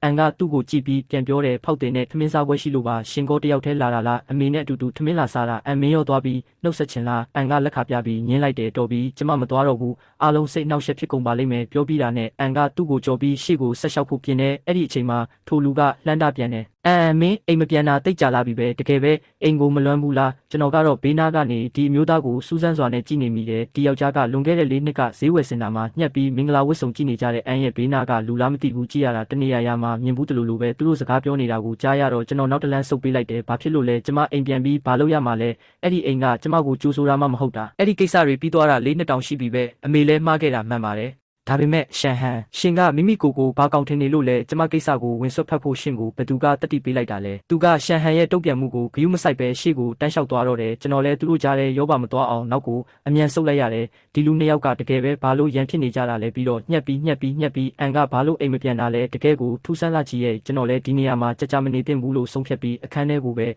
အရင်ပြန်ဆောင်တာကိုကောင်းမယ်လို့ထင်လိုက်တယ်ဒါပေမဲ့အခန်းတကားဝကိုရောက်လို့အထဲကမြင်ကွင်းကိုမြင်လိုက်ရတဲ့အခါစိတ်ထဲမှာတမျိုးကြီးညဒီငွေစိတ်ပြတ်မိပြန်တယ်ဒါနဲ့ပဲကျွန်တော်တကားနာကနေရန်ကိုမိရဲ့ရင်အရင်ကအန်နဲ့ရှိခဲ့ဘူးတဲ့အချိန်တွေကိုပြန်တွေးနေမိတယ်တွေးမိတာကအန်ရေလိုက်ရင်ပေါ်လာတဲ့ပါးချိုင်လေးတွေစိုးနွယ်နေတော့ကချစ်စရာကောင်းပုံလေးတွေလမ်းခွဲတော့ကမျက်ရည်ဝိုင်းပြီးကျွန်တော်ကိုဆွဲထားခဲ့တဲ့ပုံစံလေးတွေပြီးတော့အထက်လူကြီးတယောက်အနေနဲ့အေးဆက်ဆက်နေတတ်တဲ့ပုံစံလေးတွေထိသူ့ရဲ့ပုံစံမျိုးမျိုးကိုကျွန်တော်အသေးတဲ့အထိဆွဆွမြဲမြဲမှတ်မိနေတော့ပဲဘလို့မှမေ့ပြလို့မရနိုင်ခဲ့ဘူးဒီမှာရက်ပြီးဘာလုပ်နေတာလဲအထဲမှာဝင်ဖို့နည်းနည်းအဆင်မပြေလို့ပါဗျာအန်ကခန်းထဲကိုတစ်ချက်လှမ်းကြည့်လိုက်ပြီးကျွန်တော်ကိုပြောတယ်ငါမင်းအတွက်ကုတ်အင်ကြီးသွားယူပေးမယ်မင်းကတော့သွားပြီးကြားတင်ငွေရှင်းလိုက်ပြီးရင်ကျမတို့ဟိုတယ်အခန်းမှာပြန်ဆောင်ကြမယ်အန်ကတော့အရေးကြီးအစည်းအဝေးရှိတယ်ဆိုတဲ့အကြောင်းပြချက်နဲ့ကျွန်တော်ကုတ်အင်ဂျီကိုယူပြီးထွက်သွားတယ်ကျွန်တော်လဲကြားတင်ငွေရှင်းပြီးထောက်တနေရမှာထိုင်ဆောင်နေလိုက်တယ်အဲ့ဒီအချိန်မှာပဲလူတစုအပြင်ကိုရှောက်လာတာတွေ့ရတယ်အလဲကအမျိုးသမီးကအန်ရဲ့အမေဖြစ်ပြီးသူ့ကိုစကားပြောနေတဲ့သူကတော့အန်ရဲ့စစ်ဆက်ထားသူဆိုတဲ့လူပေါ့တော်သေးတာကကျွန်တော်ထိုင်နေတဲ့နေရာကအကွယ်မှာမို့လို့တေချာမကြည့်ရင်ဘလို့မှမြင်နိုင်မှာမဟုတ်ဘူး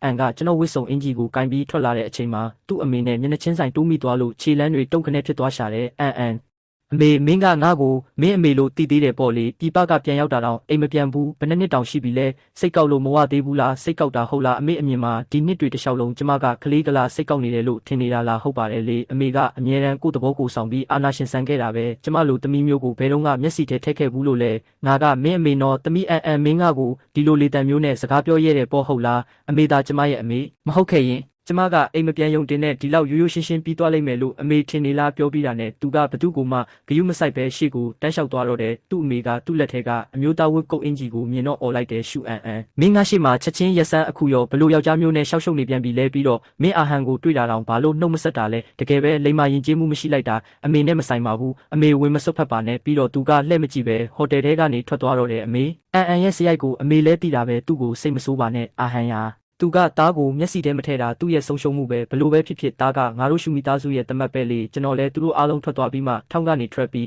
းအပြင်ကိုရှောက်လာခဲ့တယ်စိတ်ထဲမှာတော့ခုနကသူတို့ပြောသွားတဲ့စကားတွေကိုပဲတွေးနေမိတယ်အန်ကဘာလို့ဒီလိုလုပ်ရတာလဲအိမ်ကစီစဉ်ပေးတဲ့အိမ်အောင်ဖက်ကိုသဘောမကျလို့လားဒါပေမဲ့သဘောမကျရင်လည်းလက်ထပ်ခဲ့တာပဲမဟုတ်လားသူ့အမေကရှင်းရှင်းလင်းလင်းပြောခဲ့တာပဲအဲ့ဒီရှန်ဟန်ကမိသားစုရဲ့တမတ်ပါဆိုကျွန်တော်ဘလို့မှစဉ်းစားလို့မရဖြစ်နေတော့ဖုန်းမြည်လာလို့ကြည့်လိုက်တော့ရင်းနှီးနေတဲ့ဖုန်းနံပါတ်တစ်ခုဖြစ်နေတာနဲ့ကင်လိုက်တယ်မင်းကဘာလုပ်နေပြန်တာလဲလူကရောဘယ်မှာလဲကျွန်တော်ချက်ချင်းလာခဲ့ပါမယ်ကားပါခင်ထဲမှာအန်ကကားကိုမြည်ပြီးကျွန်တော်ကုတ်အင်ဂျီကိုကင်ကခေါင်းငုံနေတယ်ကျွန်တော်ခြေတံကြားမှာမော့ကြည့်ပြီးမေးတယ်ဘယ်သွားနေတာလဲငါမင်းကိုဟိုတယ်အခန်းမှာစောင့်နေဖို့ပြောထားတယ်မဟုတ်လားကျွန်တော်လည်းအကြောင်းပြချက်တစ်ခုပောက်ကရလျှောက်ပြောလိုက်တယ်ကျွန်တော်လမ်းမှာဖုန်းတကောဝင်လာလို့တကားဝါကထောင်လေးတစ်ခုမှာသွားပြောနေမိလို့ပါဗျာသူကခေါင်းညိတ်ပြီးကားပေါ်တက်သွားတယ်ကျွန်တော်မလုပ်ပဲရက်နေတာမြင်တော့ထူးဆန်းတယ်လို့ကြည့်တယ်ကားပေါ်မတက်သေးဘူးလားအလုံးမစင်းကျင်တော့ဘူးလားအဲ့ဒီနောက်ကျွန်တော်ကားပေါ်တက်လိုက်တဲ့ကားကဟိုတယ်ကနေထွက်ပြီးလမ်းမပေါ်ရောက်တဲ့အခါရှောင်းဆုံးကလှည့်မိတဲ့ကြန့်ဆုံးကုန်ပဏီကိုပြန်မလားဒါမှမဟုတ်လက်ထောက်ချောင်ကိုအရင်အိမ်လိုက်ပို့မလားခင်ဗျာသူ့ကိုအရင်အိမ်လိုက်ပို့လိုက်ပါခြံကောအကိုကဘယ်မှာနေတာလဲဟင်ဒီခေါ်ဝေါ်ကိုကြားတော့အန်ကမျက်ခုံးပုတ်ပြီးလှမ်းမိတယ်ရှောင်းစုံမင်းသူ့ကိုဘာခေါ်လိုက်တာလဲခြံကောလို့ခေါ်တာဘာဖြစ်လို့လဲကြန့်ဆုံးခမရတို့ကတိတ်ရင်းနှီးကြလို့လားသူထေးရဲ့စစ်မေးမှုအောက်မှာစုံကြလဲဘာပြန်ပြောရမှန်းမသိဖြစ်သွားရှာတယ်ကျွန်တော်ကုမ္ပဏီနာကဆန်းရွှေရှိကျွင်းအိမ်ယာမှာနေတာပါလမ်းတီလာပြတိပါတယ်ခင်ဗျာတလန်းလုံးအန်ကမျက်လုံးမိတ်ပြီးစကားမပြောတော့ဘူးကျွန်တော်ကတော့ကျွန်တော်လက်စွပ်ဘယ်နာကြံခဲ့တာလဲမသိဘူးရဆိုပြီးစိတ်ထဲကပြန်စဉ်းစားနေမိတဲ့ကုမ္ပဏီကအကျယ်ကြီးဆိုတော့ရုံးခန်းထဲမှာကြံခဲ့တာမဟုတ်ရင်ပြန်ရှာတွေ့ဖို့တော်တော်မလွယ်ဘူးခြံကောရောက်ပါပြီဗျာကားကအိမ်ယာဝင်းရှိမှာစိုက်သွားတယ်ကျွန်တော်လည်းဆင်းပြီးရှောင်းဆုံးနဲ့အန်ကိုနှုတ်ဆက်လိုက်တယ်ကျေးဇူးပါပဲရှောင်းဆုံးကြံဆုံးကျွန်တော်အရင်သွားနေမယ်နော်မနှက်ဖြန်မှတွေ့ကြမယ်အန်ကမှန်တဝက်ချထားတဲ့သတင်းပေါက်ကနေကျွန်တော်ကြောပြင်ပျောက်ကွယ်သွားတဲ့အထိစိုက်ကြည့်နေမိပြီးမှရှောင်းဆုံးကိုကားမောင်းဖို့အမိန့်ပေးတယ်မောင်းတော့ပြီးတော့ရှောင်းဆုံးကိုဆက်ပြောတယ်ဒီအိမ်ယာဝင်းထဲကအဆောက်အဦနံပါတ်168လွှာမှာအခန်းလို့ရှိမရှိသွားစုံစမ်းပေးပါငှားတာပဲဖြစ်ဖြစ်ဝယ်တာပဲဖြစ်ဖြစ်ရတယ်နှစ်ပတ်အတွင်းအပြီးပြက်စီစဉ်လိုက်ပါကြန့်ဆုံး ခမကဒီမှာပြောင်းနေမလို့လားကုမ္ပဏီနဲ့နီးလို့လေဘာပြဿနာရှိလို့လဲပြဿနာတော့မရှိပါဘူးဒါပေမဲ့ဘာလို့အဆောက်အဦ16လွှာဖြစ်ရတာလဲဟင်းအခြားလွှာတွေကမရဘူးလားမင်းကလည်းပြည်ပကပြန်လာပြီးမှဘာလို့ဒီလောက်စကားများနေတာလဲခိုင်းတဲ့အတိုင်းသာသွားလို့ဆန်းဟုတ်ကဲ့ပါ6ကတ်နေတဲ့ဘီလာအင်ကြီးထဲမှာအန်ကဆိုဖာပေါ်ထိုင်ရင်လက်စွပ်ကိုထုတ်ပြီးမျက်စိရှိမှဝေးရမ်းကြည့်နေမိတယ်တန်မိုးမရှိတဲ့လက်စွပ်အစုပ်လေးတကွင်းတင်ဟာကိုဒီလောက်စုပ်ပြတ်တက်နေတဲ့လက်ဆောင်မျိုးကိုတော့ပေးရသေးတယ်တစ်ချက်ကြည့်လိုက်ုံနဲ့တင်ယုံစရာကောင်းလာကြီးရဲ့အချန်သာသူ့လက်စွပ်အမိုက်ပုံနဲ့ရောက်နေတာမြင်ရင်တော့ငါ့ကိုအတိတက်လိုက်မယ်အန်ကအပေါ်ထက်တက်ရေချိုးပြီးအောက်ထက်ဆင်းရေတောက်ရင်လက်စွပ်ကိုစိုက်ကြည့်နေပြန်တယ်ပြီးမှအမိုက်ပုံတွေကလက်စွပ်ကိုပြန်ကောက်ယူလိုက်မိတယ်ကျွန်တော်အိမ်ပြန်ရောက်လို့တကားဝင်လိုက်တာနဲ့ရှန်တန်းကဝမ်းသာအားရပြည့်ဖက်ပြီးတနာစရာမျက်နှာလေးနဲ့အမီးနန့်ကကျွန်တော်ဘေးမှာဝိုင်းပတ်နေတော့တယ်ကျွန်တော်လဲမောမောပန်းပန်းနဲ့ကုတ်အင်ကြီးကိုတကားနာကချအိမ်မှာချိတ်ပြီးငုံကရှန်တန်းကိုပွေဖက်လိုက်တယ်တောင်းပန်ပါတယ်ငါပြန်လာတာနောက်ကျသွားတယ်မနက်ကထားခဲ့တဲ့ခွေးစာနဲ့ရေတွေကိုစစ်ကြည့်ပြီးသူစားထားတာတွေးမှစိတ်အေးသွားရတယ်ကျွန်တော်လည်းမီးမဖွင့်ပဲဆိုဖာပေါ်မှာခွေးလေးကိုပွေ့ချီထိုင်နေမိတယ်အိမ်မှာကျွန်တော်တီးတန့်လဲထားတဲ့အာယုံခံပြီးသည့်အသေးလေးပဲလင်းနေတယ်ကျွန်တော်ညနေမှပြန်လာရင်ရှန်တန်းကြောက်နေမှစိုးလို့လေကျွန်တော်ခွေးလေးကိုပုတ်တက်ပေးရင်ရင်ထဲကဝမ်းထဲမှုကိုမထိန်နိုင်တော့ပဲရင်ဖွင့်မိတယ်ရှန်တန့်ဘယ်လိုလုပ်မလဲငါအမေပေးထားတဲ့လက်စွပ်ကိုငါဆုံးရှုံးလိုက်ပြီးအန်ကိုလည်းငါဆွဲမထားနိုင်ခဲ့ဘူးငါအမေပေးတဲ့လက်စွပ်လေးကိုတော့ငါမထိန်သိမ့်နိုင်ခဲ့ဘူးငါတကယ်ပဲအတုံးမကျတဲ့ကောင်ပါရှန်တန့်ကကျွန်တော်ဝမ်းထဲမှုကိုတီးလို့ကျွန်တော်လက်ကိုလာလျက်ပေးရှာတယ်ကျွန်တော်စိတ်တက်ကြနေတာမို့စိတ်သက်သာရအောင်သူ့ကိုပဲတောက်လျှောက်ပုတ်တက်ပေးနေမိတယ်ရှန်တန့်တော်သေးတာပေါ့မင်းငါဘေးနားမှာရှိနေပေးလို့မဟုတ်ရင်ဒီခက်ခဲလုံးနဲ့4နှစ်တာကာလကိုငါဘယ်လိုဖြတ်တန်းရမလဲတော့မသိဘူးရေချိုးပြီးတဲ့နောက်ရှန်တန့်ကိုအောက်ထပ်လက်လျှောက်ခေါ်သွားဖို့ကျွန်တော်မမေ့ပါဘူးကျွန်တော်တကားဝနာကစတိုးဆိုင်ကိုသွားပြီးဆိုင်ရှင်ကိုပြောလိုက်တယ်တမယာတိရတာအေးတပူပေးပါခင်ဗျာပတ်စံရှင်ဖို့ဖုန်းထဲကနေစကန်ဖတ်မလို့ပြင်တုံးခစ်တာနှုတ်ဆက်သွားပြီးမှထပ်ပြောမိတယ်ပြီးတော့ပူရှိန်တကြားလုံးတထုပ်ပါကျေးဇူးပါပဲအားနာလိုက်တာဆိုင်ထဲကထွက်တော့အေးဘူးကိုအိတ်ကက်ထဲထက်ခွေးကြိုးကိုလက်ကောက်ဝတ်မှာဆွတ်ထားလိုက်တယ်အဲ့ဒီအချိန်မှာပဲအရင်ကရီးစားဘဝတုန်းကပုံရိပ်တွေကိုရုတ်တရက်ပြန်တတိယသွားမိတယ်ကျွန်တော်အေးတောက်တိုင်းအန်ကတိတ်ကိုစူးစမ်းတက်တာမြည်စမ်းကြည့်ပြီးတိုင်းမျက်ခုံးလေးပုတ်ပြီးညီးတွားလေးရှိတယ်ဟဲ့တိတ်တောက်လို့မကောင်းဘူးတိတ်တောက်လို့မကောင်းဘူးချောင်ချန်မင်းတကယ်ပဲလူလော်လီပဲကျွန်တော်အတွေးဆောက်ကိုဖြတ်ပြီးတက်ပြင်းတစ်ချက်ချလိုက်မိတယ်နှမျောစရာကောင်းတာကအခုတော့အားလုံးကအတိတ်ကအမှတ်တရတွေဖြစ်ကုန်ပြီအရင်လိုအခြေအနေမျိုးစီဘယ်တော့မှပြန်သွားလို့မရတော့ဘူး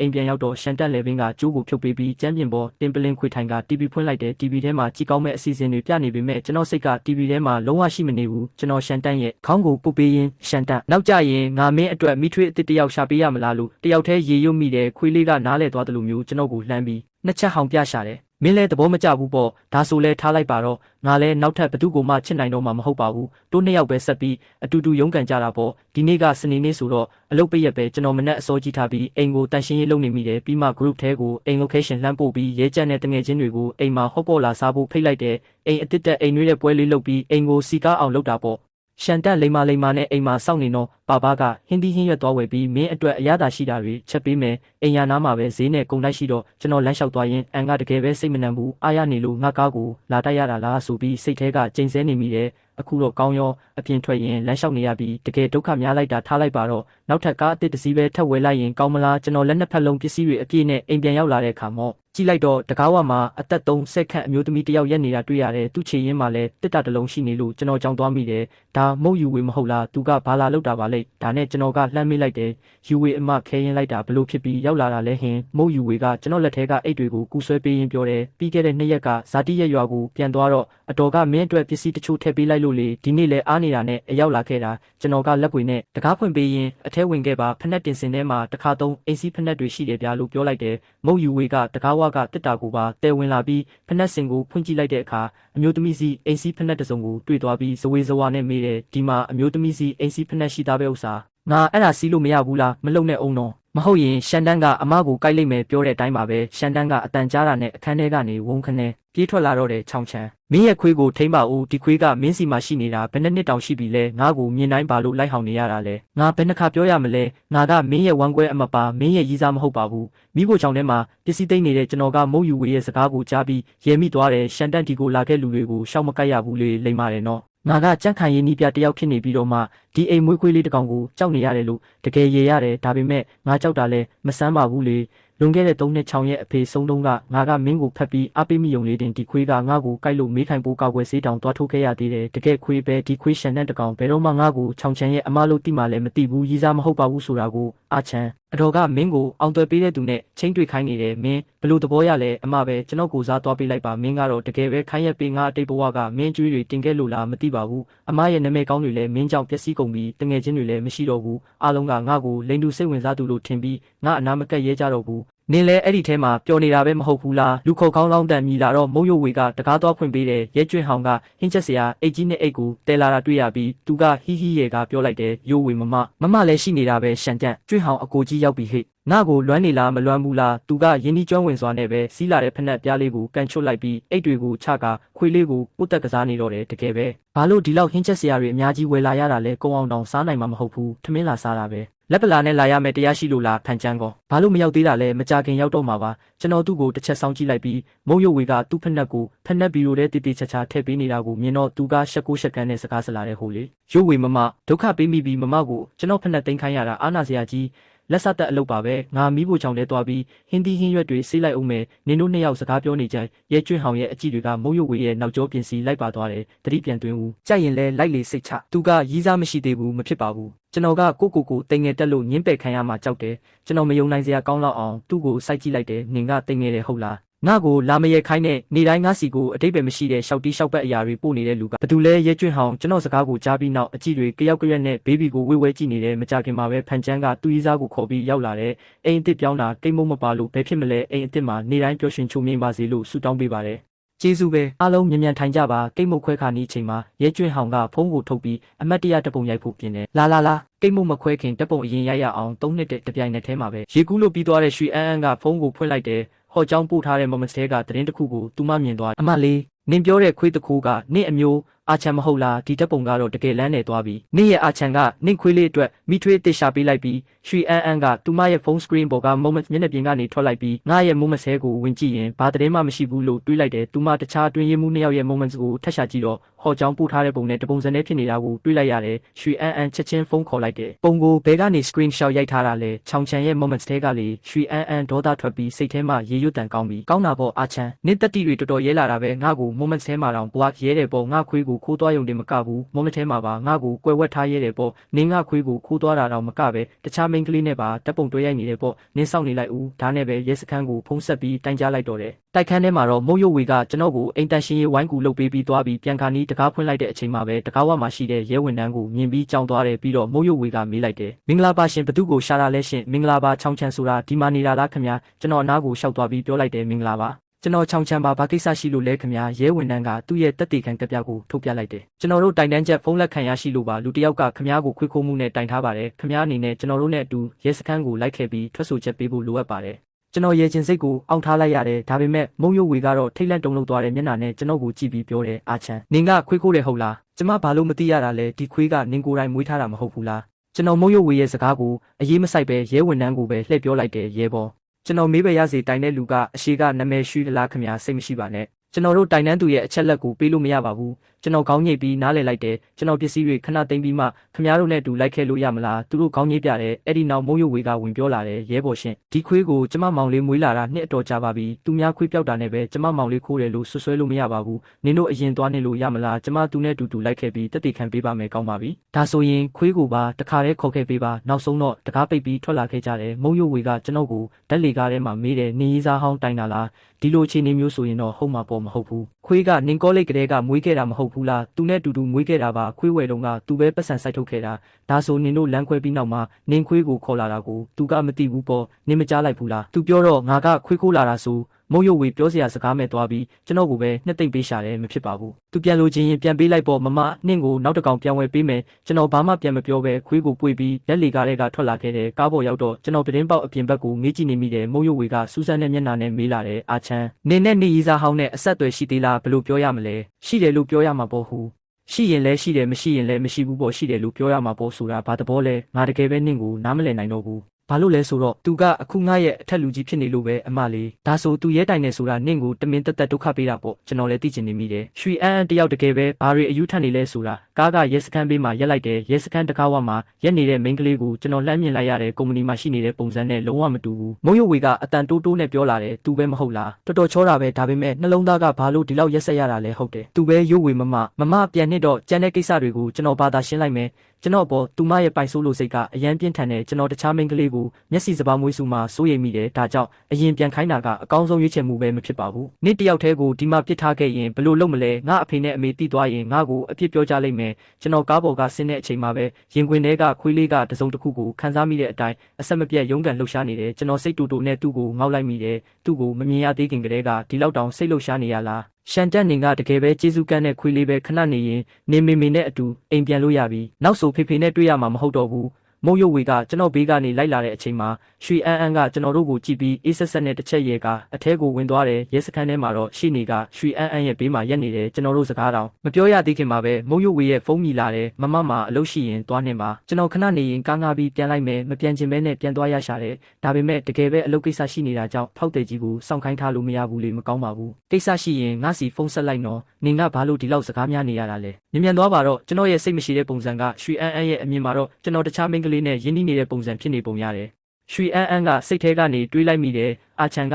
အခုတခြားမိန်းကလေးတွေကိုသူ့ကိုထိခွင့်ပေးနေပြီပေါ့ငါတကယ်ပဲဝမ်းနေမိတယ်ဒါပေမဲ့ငါအခုဘာမှမတတ်နိုင်ဘူးရွှေအန်းကရှေ့နေကိုတစ်ချက်ကြည့်လိုက်ပြီးရှေ့နေကသူ့လက်ထဲကစာရွက်စာတမ်းတွေကိုကျွန်တော်ရှေ့ချပေးလိုက်တယ်မစ္စတာချောင်းဒါကတော့မန်နေဂျာရွှေလွန်ခဲ့တဲ့6နှစ်ကခွေးဝယ်ခဲ့တဲ့ငွေရပြေစာနဲ့ခွေးမပြောက်ဆုံးခင်ကတည်းကလှုပ်ထားတဲ့တက်တေကန်ကပြားတွေပါကျွန်တော်ခွေးကောင်းကိုပုတ်တက်ရင်းမေးလိုက်တယ်ခမားမှာဒီခွေးကခမားပိုင်နေဆိုတဲ့တက်တေရှိလားဒီလိုမျိုးကော်ကီခွေးတွေကရုပ်ချင်းစင်တူကြတာပဲလေမန်နေဂျာရွှေမှာဘာထူးခြားတဲ့တက်တေရှိသေးလဲရှန်ကျက်ရဲ့ညာဘက်အရှိချီဘွားအလဲမှာအပူလောင်ထားတဲ့အမာရွတ်တစ်ခုရှိတယ်ရှင်တို့စစ်ကြည့်နိုင်ပါတယ်ကျွန်တော်တို့ခွေးရဲ့ခြေဘွားကိုစစ်ဆေးဖို့လိုအပ်ပါတယ်မလိုတော့ပါဘူးခွေးကသူ့ပိုင်နာမှန်ပါတယ်ဒါပေမဲ့ကျွန်တော်ခိုးလာတာမဟုတ်ပါဘူးကျွန်တော်တို့ချစ်သူတွေဖြစ်ခဲ့စဉ်ကအတူတူမွေးခဲ့တာပါဒါကြောင့်ကျွန်တော်ခေါ်လာတာကိုခိုးတယ်လို့ပြောလို့မရပါဘူးလွန်ခဲ့တဲ့4နှစ်ကကျွန်တော်တိုက်ခန်းကိုပြန်သွားတဲ့ကိစ္စကိုရွှေအန်းလုံးဝမသိခဲ့ဘူးအဲ့ဒီအချိန်တုန်းကသူကလမ်းခွဲရတဲ့ဝမ်းနည်းမှုတွေထဲမှာနှင်မွန်းနေပြီးခွေးပြောက်လို့လိုက်ရှာနေတာနဲ့တင်ကျွန်တော်ပြန်လာလိမ့်မယ်လို့မတွေးမိခဲ့ဘူးရဲဝန်ထမ်းကခဏမြတိတ်ဆိတ်သွားပြီးမှစကားဆိုတဲ့မစ္စတာချောင်းတရားမဝင်စီးမြင့်အရာတော့ခွေးကိုမစ္စရွှေထံပြန်ပေးရပါမယ်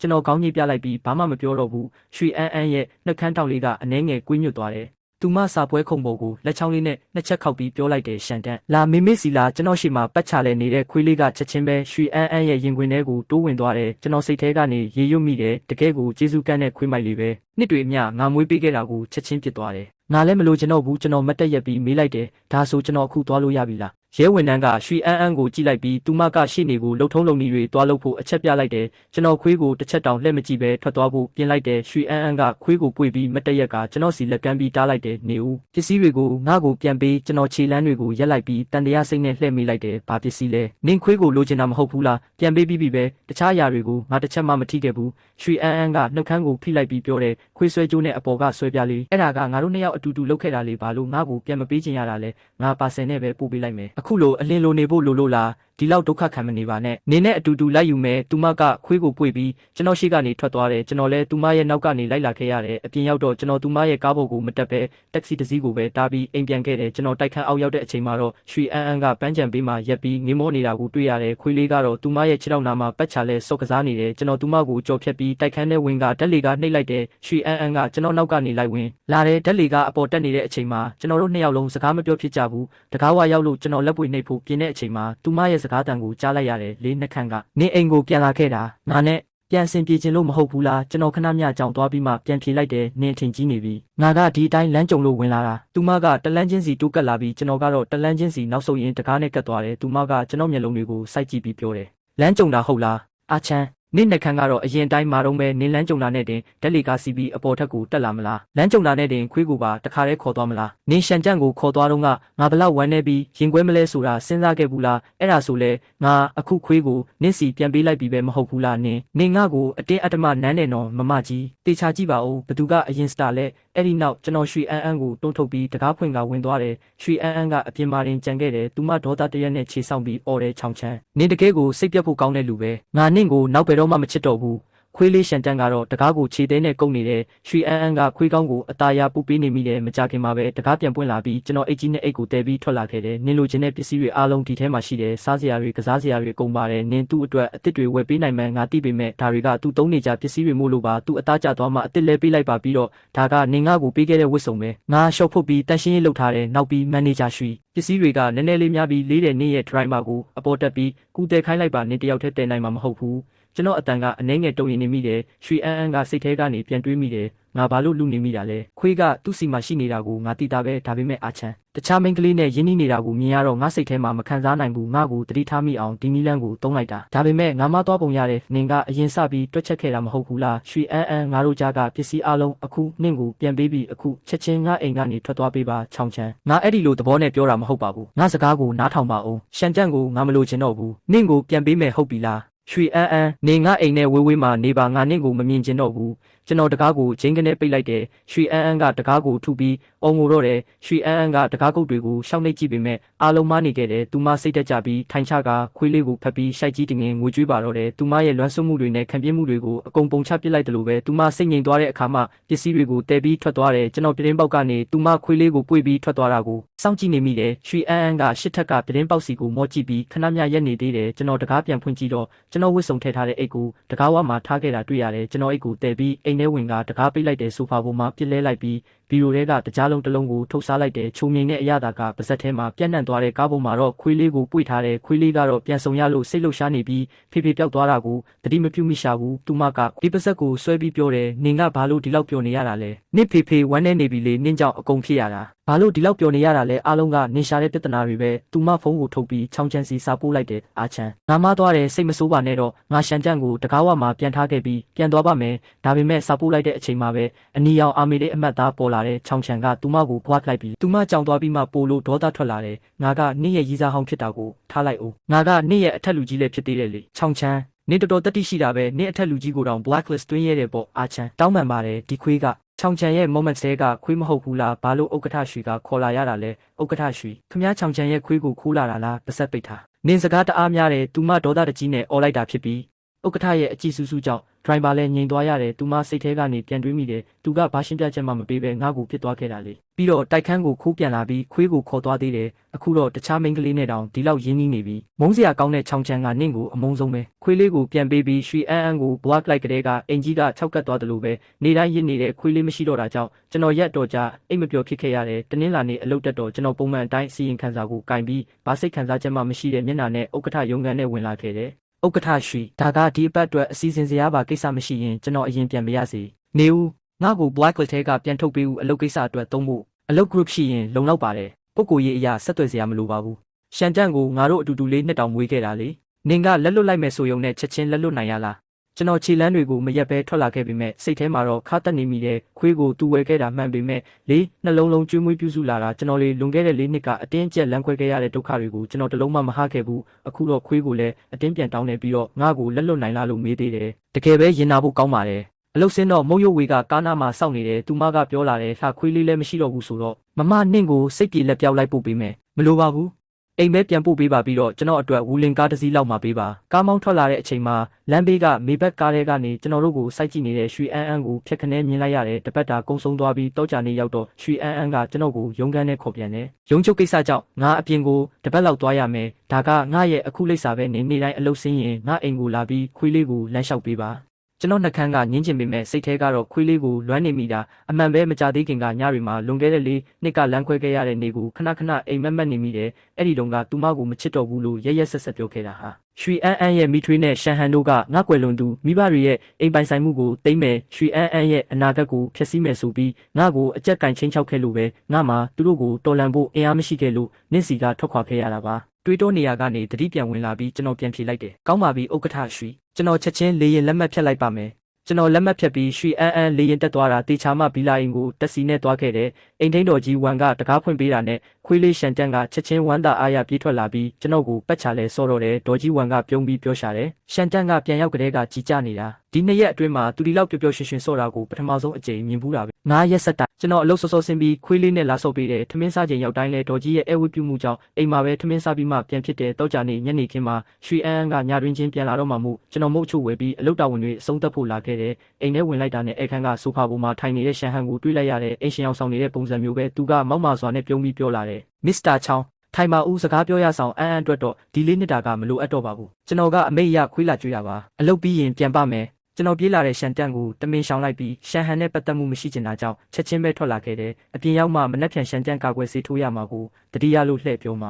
ရှန်ဟန်ကခွေးကိုရေကန်ပေးကိုတမင်ခေါ်သွားတာမြင်လိုက်ရတယ်ကျွန်တော်စိတ်ထဲကစိုးရိမ်တကြီးတွေးမိတယ်ရှန်တန့်ကတဘာဝအရာရေကြောက်တတ်တာကိုသူခွေးကိုရေကန်ထဲခေါ်သွားပြီးဘာလို့မလို့လဲကျွန်တော်ခိုးကြောင်ခိုးဝက်နဲ့နောက်ကလိုက်သွားခဲ့တယ်ရှန်ဟန်ကမတော်တဆဖြစ်ချင်အောင်ဆောင်ပြီးခွေးလေးကိုရေကန်ထဲတမင်တွန်းချလိုက်တာကိုတွေးလိုက်ရတယ်ဧပြီလရဲ့ရေကန်ရေကအယိုးထဲထိအေးစိမ့်နေတာပဲကျွန်တော်ဘာမှစဉ်းစားမနေတော့ပဲပစ္စည်းတွေကိုပြစ်ချကရေထဲခုန်ဆင်းပြီးခွေးလေးကိုကယ်ခဲ့တယ်ပြီးတော့တုံတုံရင်ဖြစ်နေတဲ့ရှန်တန့်ကိုကြွေပြီးကုန်းပေါ်တက်လာခဲ့တယ်ကျွန်တော်လက်သီးကိုချစ်ချစ်ပါအောင်ဆုပ်ပြီးရှန်ဟန်ကိုဒေါသတကြီးကြည့်လိုက်တယ်လွန်ခဲ့တဲ့၄နှစ်ကနေတို့ငါ့ကိုအန်းစီကထွက်သွားအောင်အကြက်ကင်ခဲ့ပြီးအခုတော့ခွေးတကောင်ပေါ်မှာပါရန်ရှာနေတာလားသူကလက်ပြန်ရွယ်ပေမဲ့ကျွန်တော်သူ့လက်ကောက်ဝတ်ကိုဖမ်းဆွဲထားလိုက်တဲ့ခွေးလေးကတော့ကြောက်လန့်တုန်လှုပ်နေတယ်ကျွန်တော်ချက်ချင်းပဲတိရစ္ဆာန်ဆေးရုံကိုခေါ်သွားခဲ့ရတယ်ခွေးလေးကိုတိတိကျကျအိပ်ယာချပေးပြီးနောက်ကျွန်တော်ရေဆူဆုံးနဲ့အဖျားတက်ပြီးအိမ်ကိုတယောက်တည်းပြန်လာခဲ့တဲ့အိမ်မှာဆေးရှာမတွေ့တာကြောင့်ပါဆယ်ပဲမှလိုက်ရတယ်မကြခင်မှာခေါင်းလောင်းတန်မြည်လာပြီးတကားဖွင့်လိုက်တော့ရွှေအန်းဖြစ်နေတဲ့သူမကကျွန်တော်နှဖူးကိုလှန်ဆန်ပြီးစိတ်ပူတကြီးနဲ့ဆူတော့တယ်ခွေးကရေထဲကျတာအိမ်ယာစီမံခန့်ခွဲရေးအဖွဲ့ကိုအကူအညီတောင်းရမှာပေါ့ဘာလို့ကိုယ်တိုင်ရေထဲဆင်းပြီးဒုက္ခရှာရတာလဲ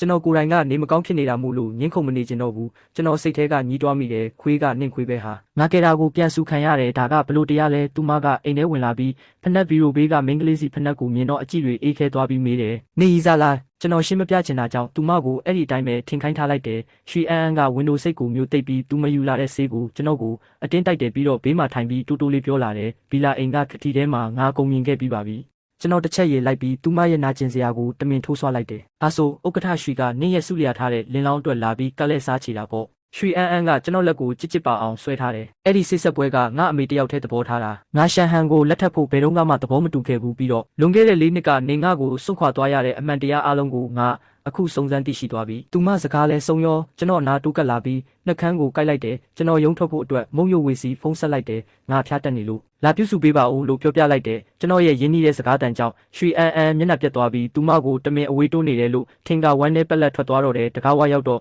အပြေးလွှားရောက်လာတဲ့မုံရုပ်ဝေနဲ့တိုးတဲ့မုံရုပ်ဝေကသူမကိုတတိမထားမိပဲညှိတွားနေတယ်။နောက်တစ်ခါထပ်ဖျားပြန်ပြီလား။တေချာပေါက်ခွေးခိုးလမ်းလျှောက်ပေးလို့ဖြစ်ရတာအဲ့ဒီစကားကိုကြားမှရွှေအန်းအမှန်တရားကိုသိသွားပြီးပိုလို့ရင်ခွဲမတက်ခံစားလိုက်ရတယ်ဘီလာအိမ်ပြန်ရောက်တော့သူမတယောက်တည်းအရက်တောက်ပြီးငိုနေမိတယ်သူမအမေကဖုံးဆက်ပြီးကုမ္ပဏီအတွက်ရှန်ဟန်ကိုပဲလက်ထပ်ဖို့အတင်းပြောနေတော့ပဲရွှေအန်းကအန်ကျိတ်ပြီးဖုန်းထဲကိုပြောလိုက်တယ်လွန်ခဲ့တဲ့၄နှစ်ကအမေတို့ချောင်းချမ်းကိုတုံးပြီးကျမကိုအတင်းလန်းခွဲခိုင်းခဲ့ပြီးနောက်ဆိုကျမရဲ့အိမ်တော်ရေးကိုဝင်မချဲလဲပါနဲ့တော့ရှန်ဟန်ငါခွေးကိုရန်ရှာတဲ့ကိစ္စကိုလည်းငါလုံးဝခွင့်မလုပ်ဘူးတစ်ဖက်မှာတော့ကျွန်တော်တယောက်ဆိုဖာပေါ်မှာလဲရင်အိတ်မပြောနိုင်ဖြစ်နေတဲ့အမှန်တရားတွေပေါ်ပေါက်သွားပေမဲ့သူတို့ကြားမှာရိုးရှင်းတဲ့နားလည်မှုလွဲတာတွေမဟုတ်တော့ပဲရှီမီသားစုရဲ့နောက်ခံအာဏာတွေမောက်မာတဲ့လူကြီးတွေနဲ့ဆေးရုံမှာရှိနေသေးတဲ့ရှန်တန်တို့ရှိနေသေးတဲ့အနာဂတ်မှာရွှေအန်းနဲ့ရှေ့ဆက်ရမလားသို့မဟုတ်ဒီတိုင်းပဲအဝေးမှာနေရမလားဆိုတာကျွန်တော်မှအပြေမရှိသေးပါဘူး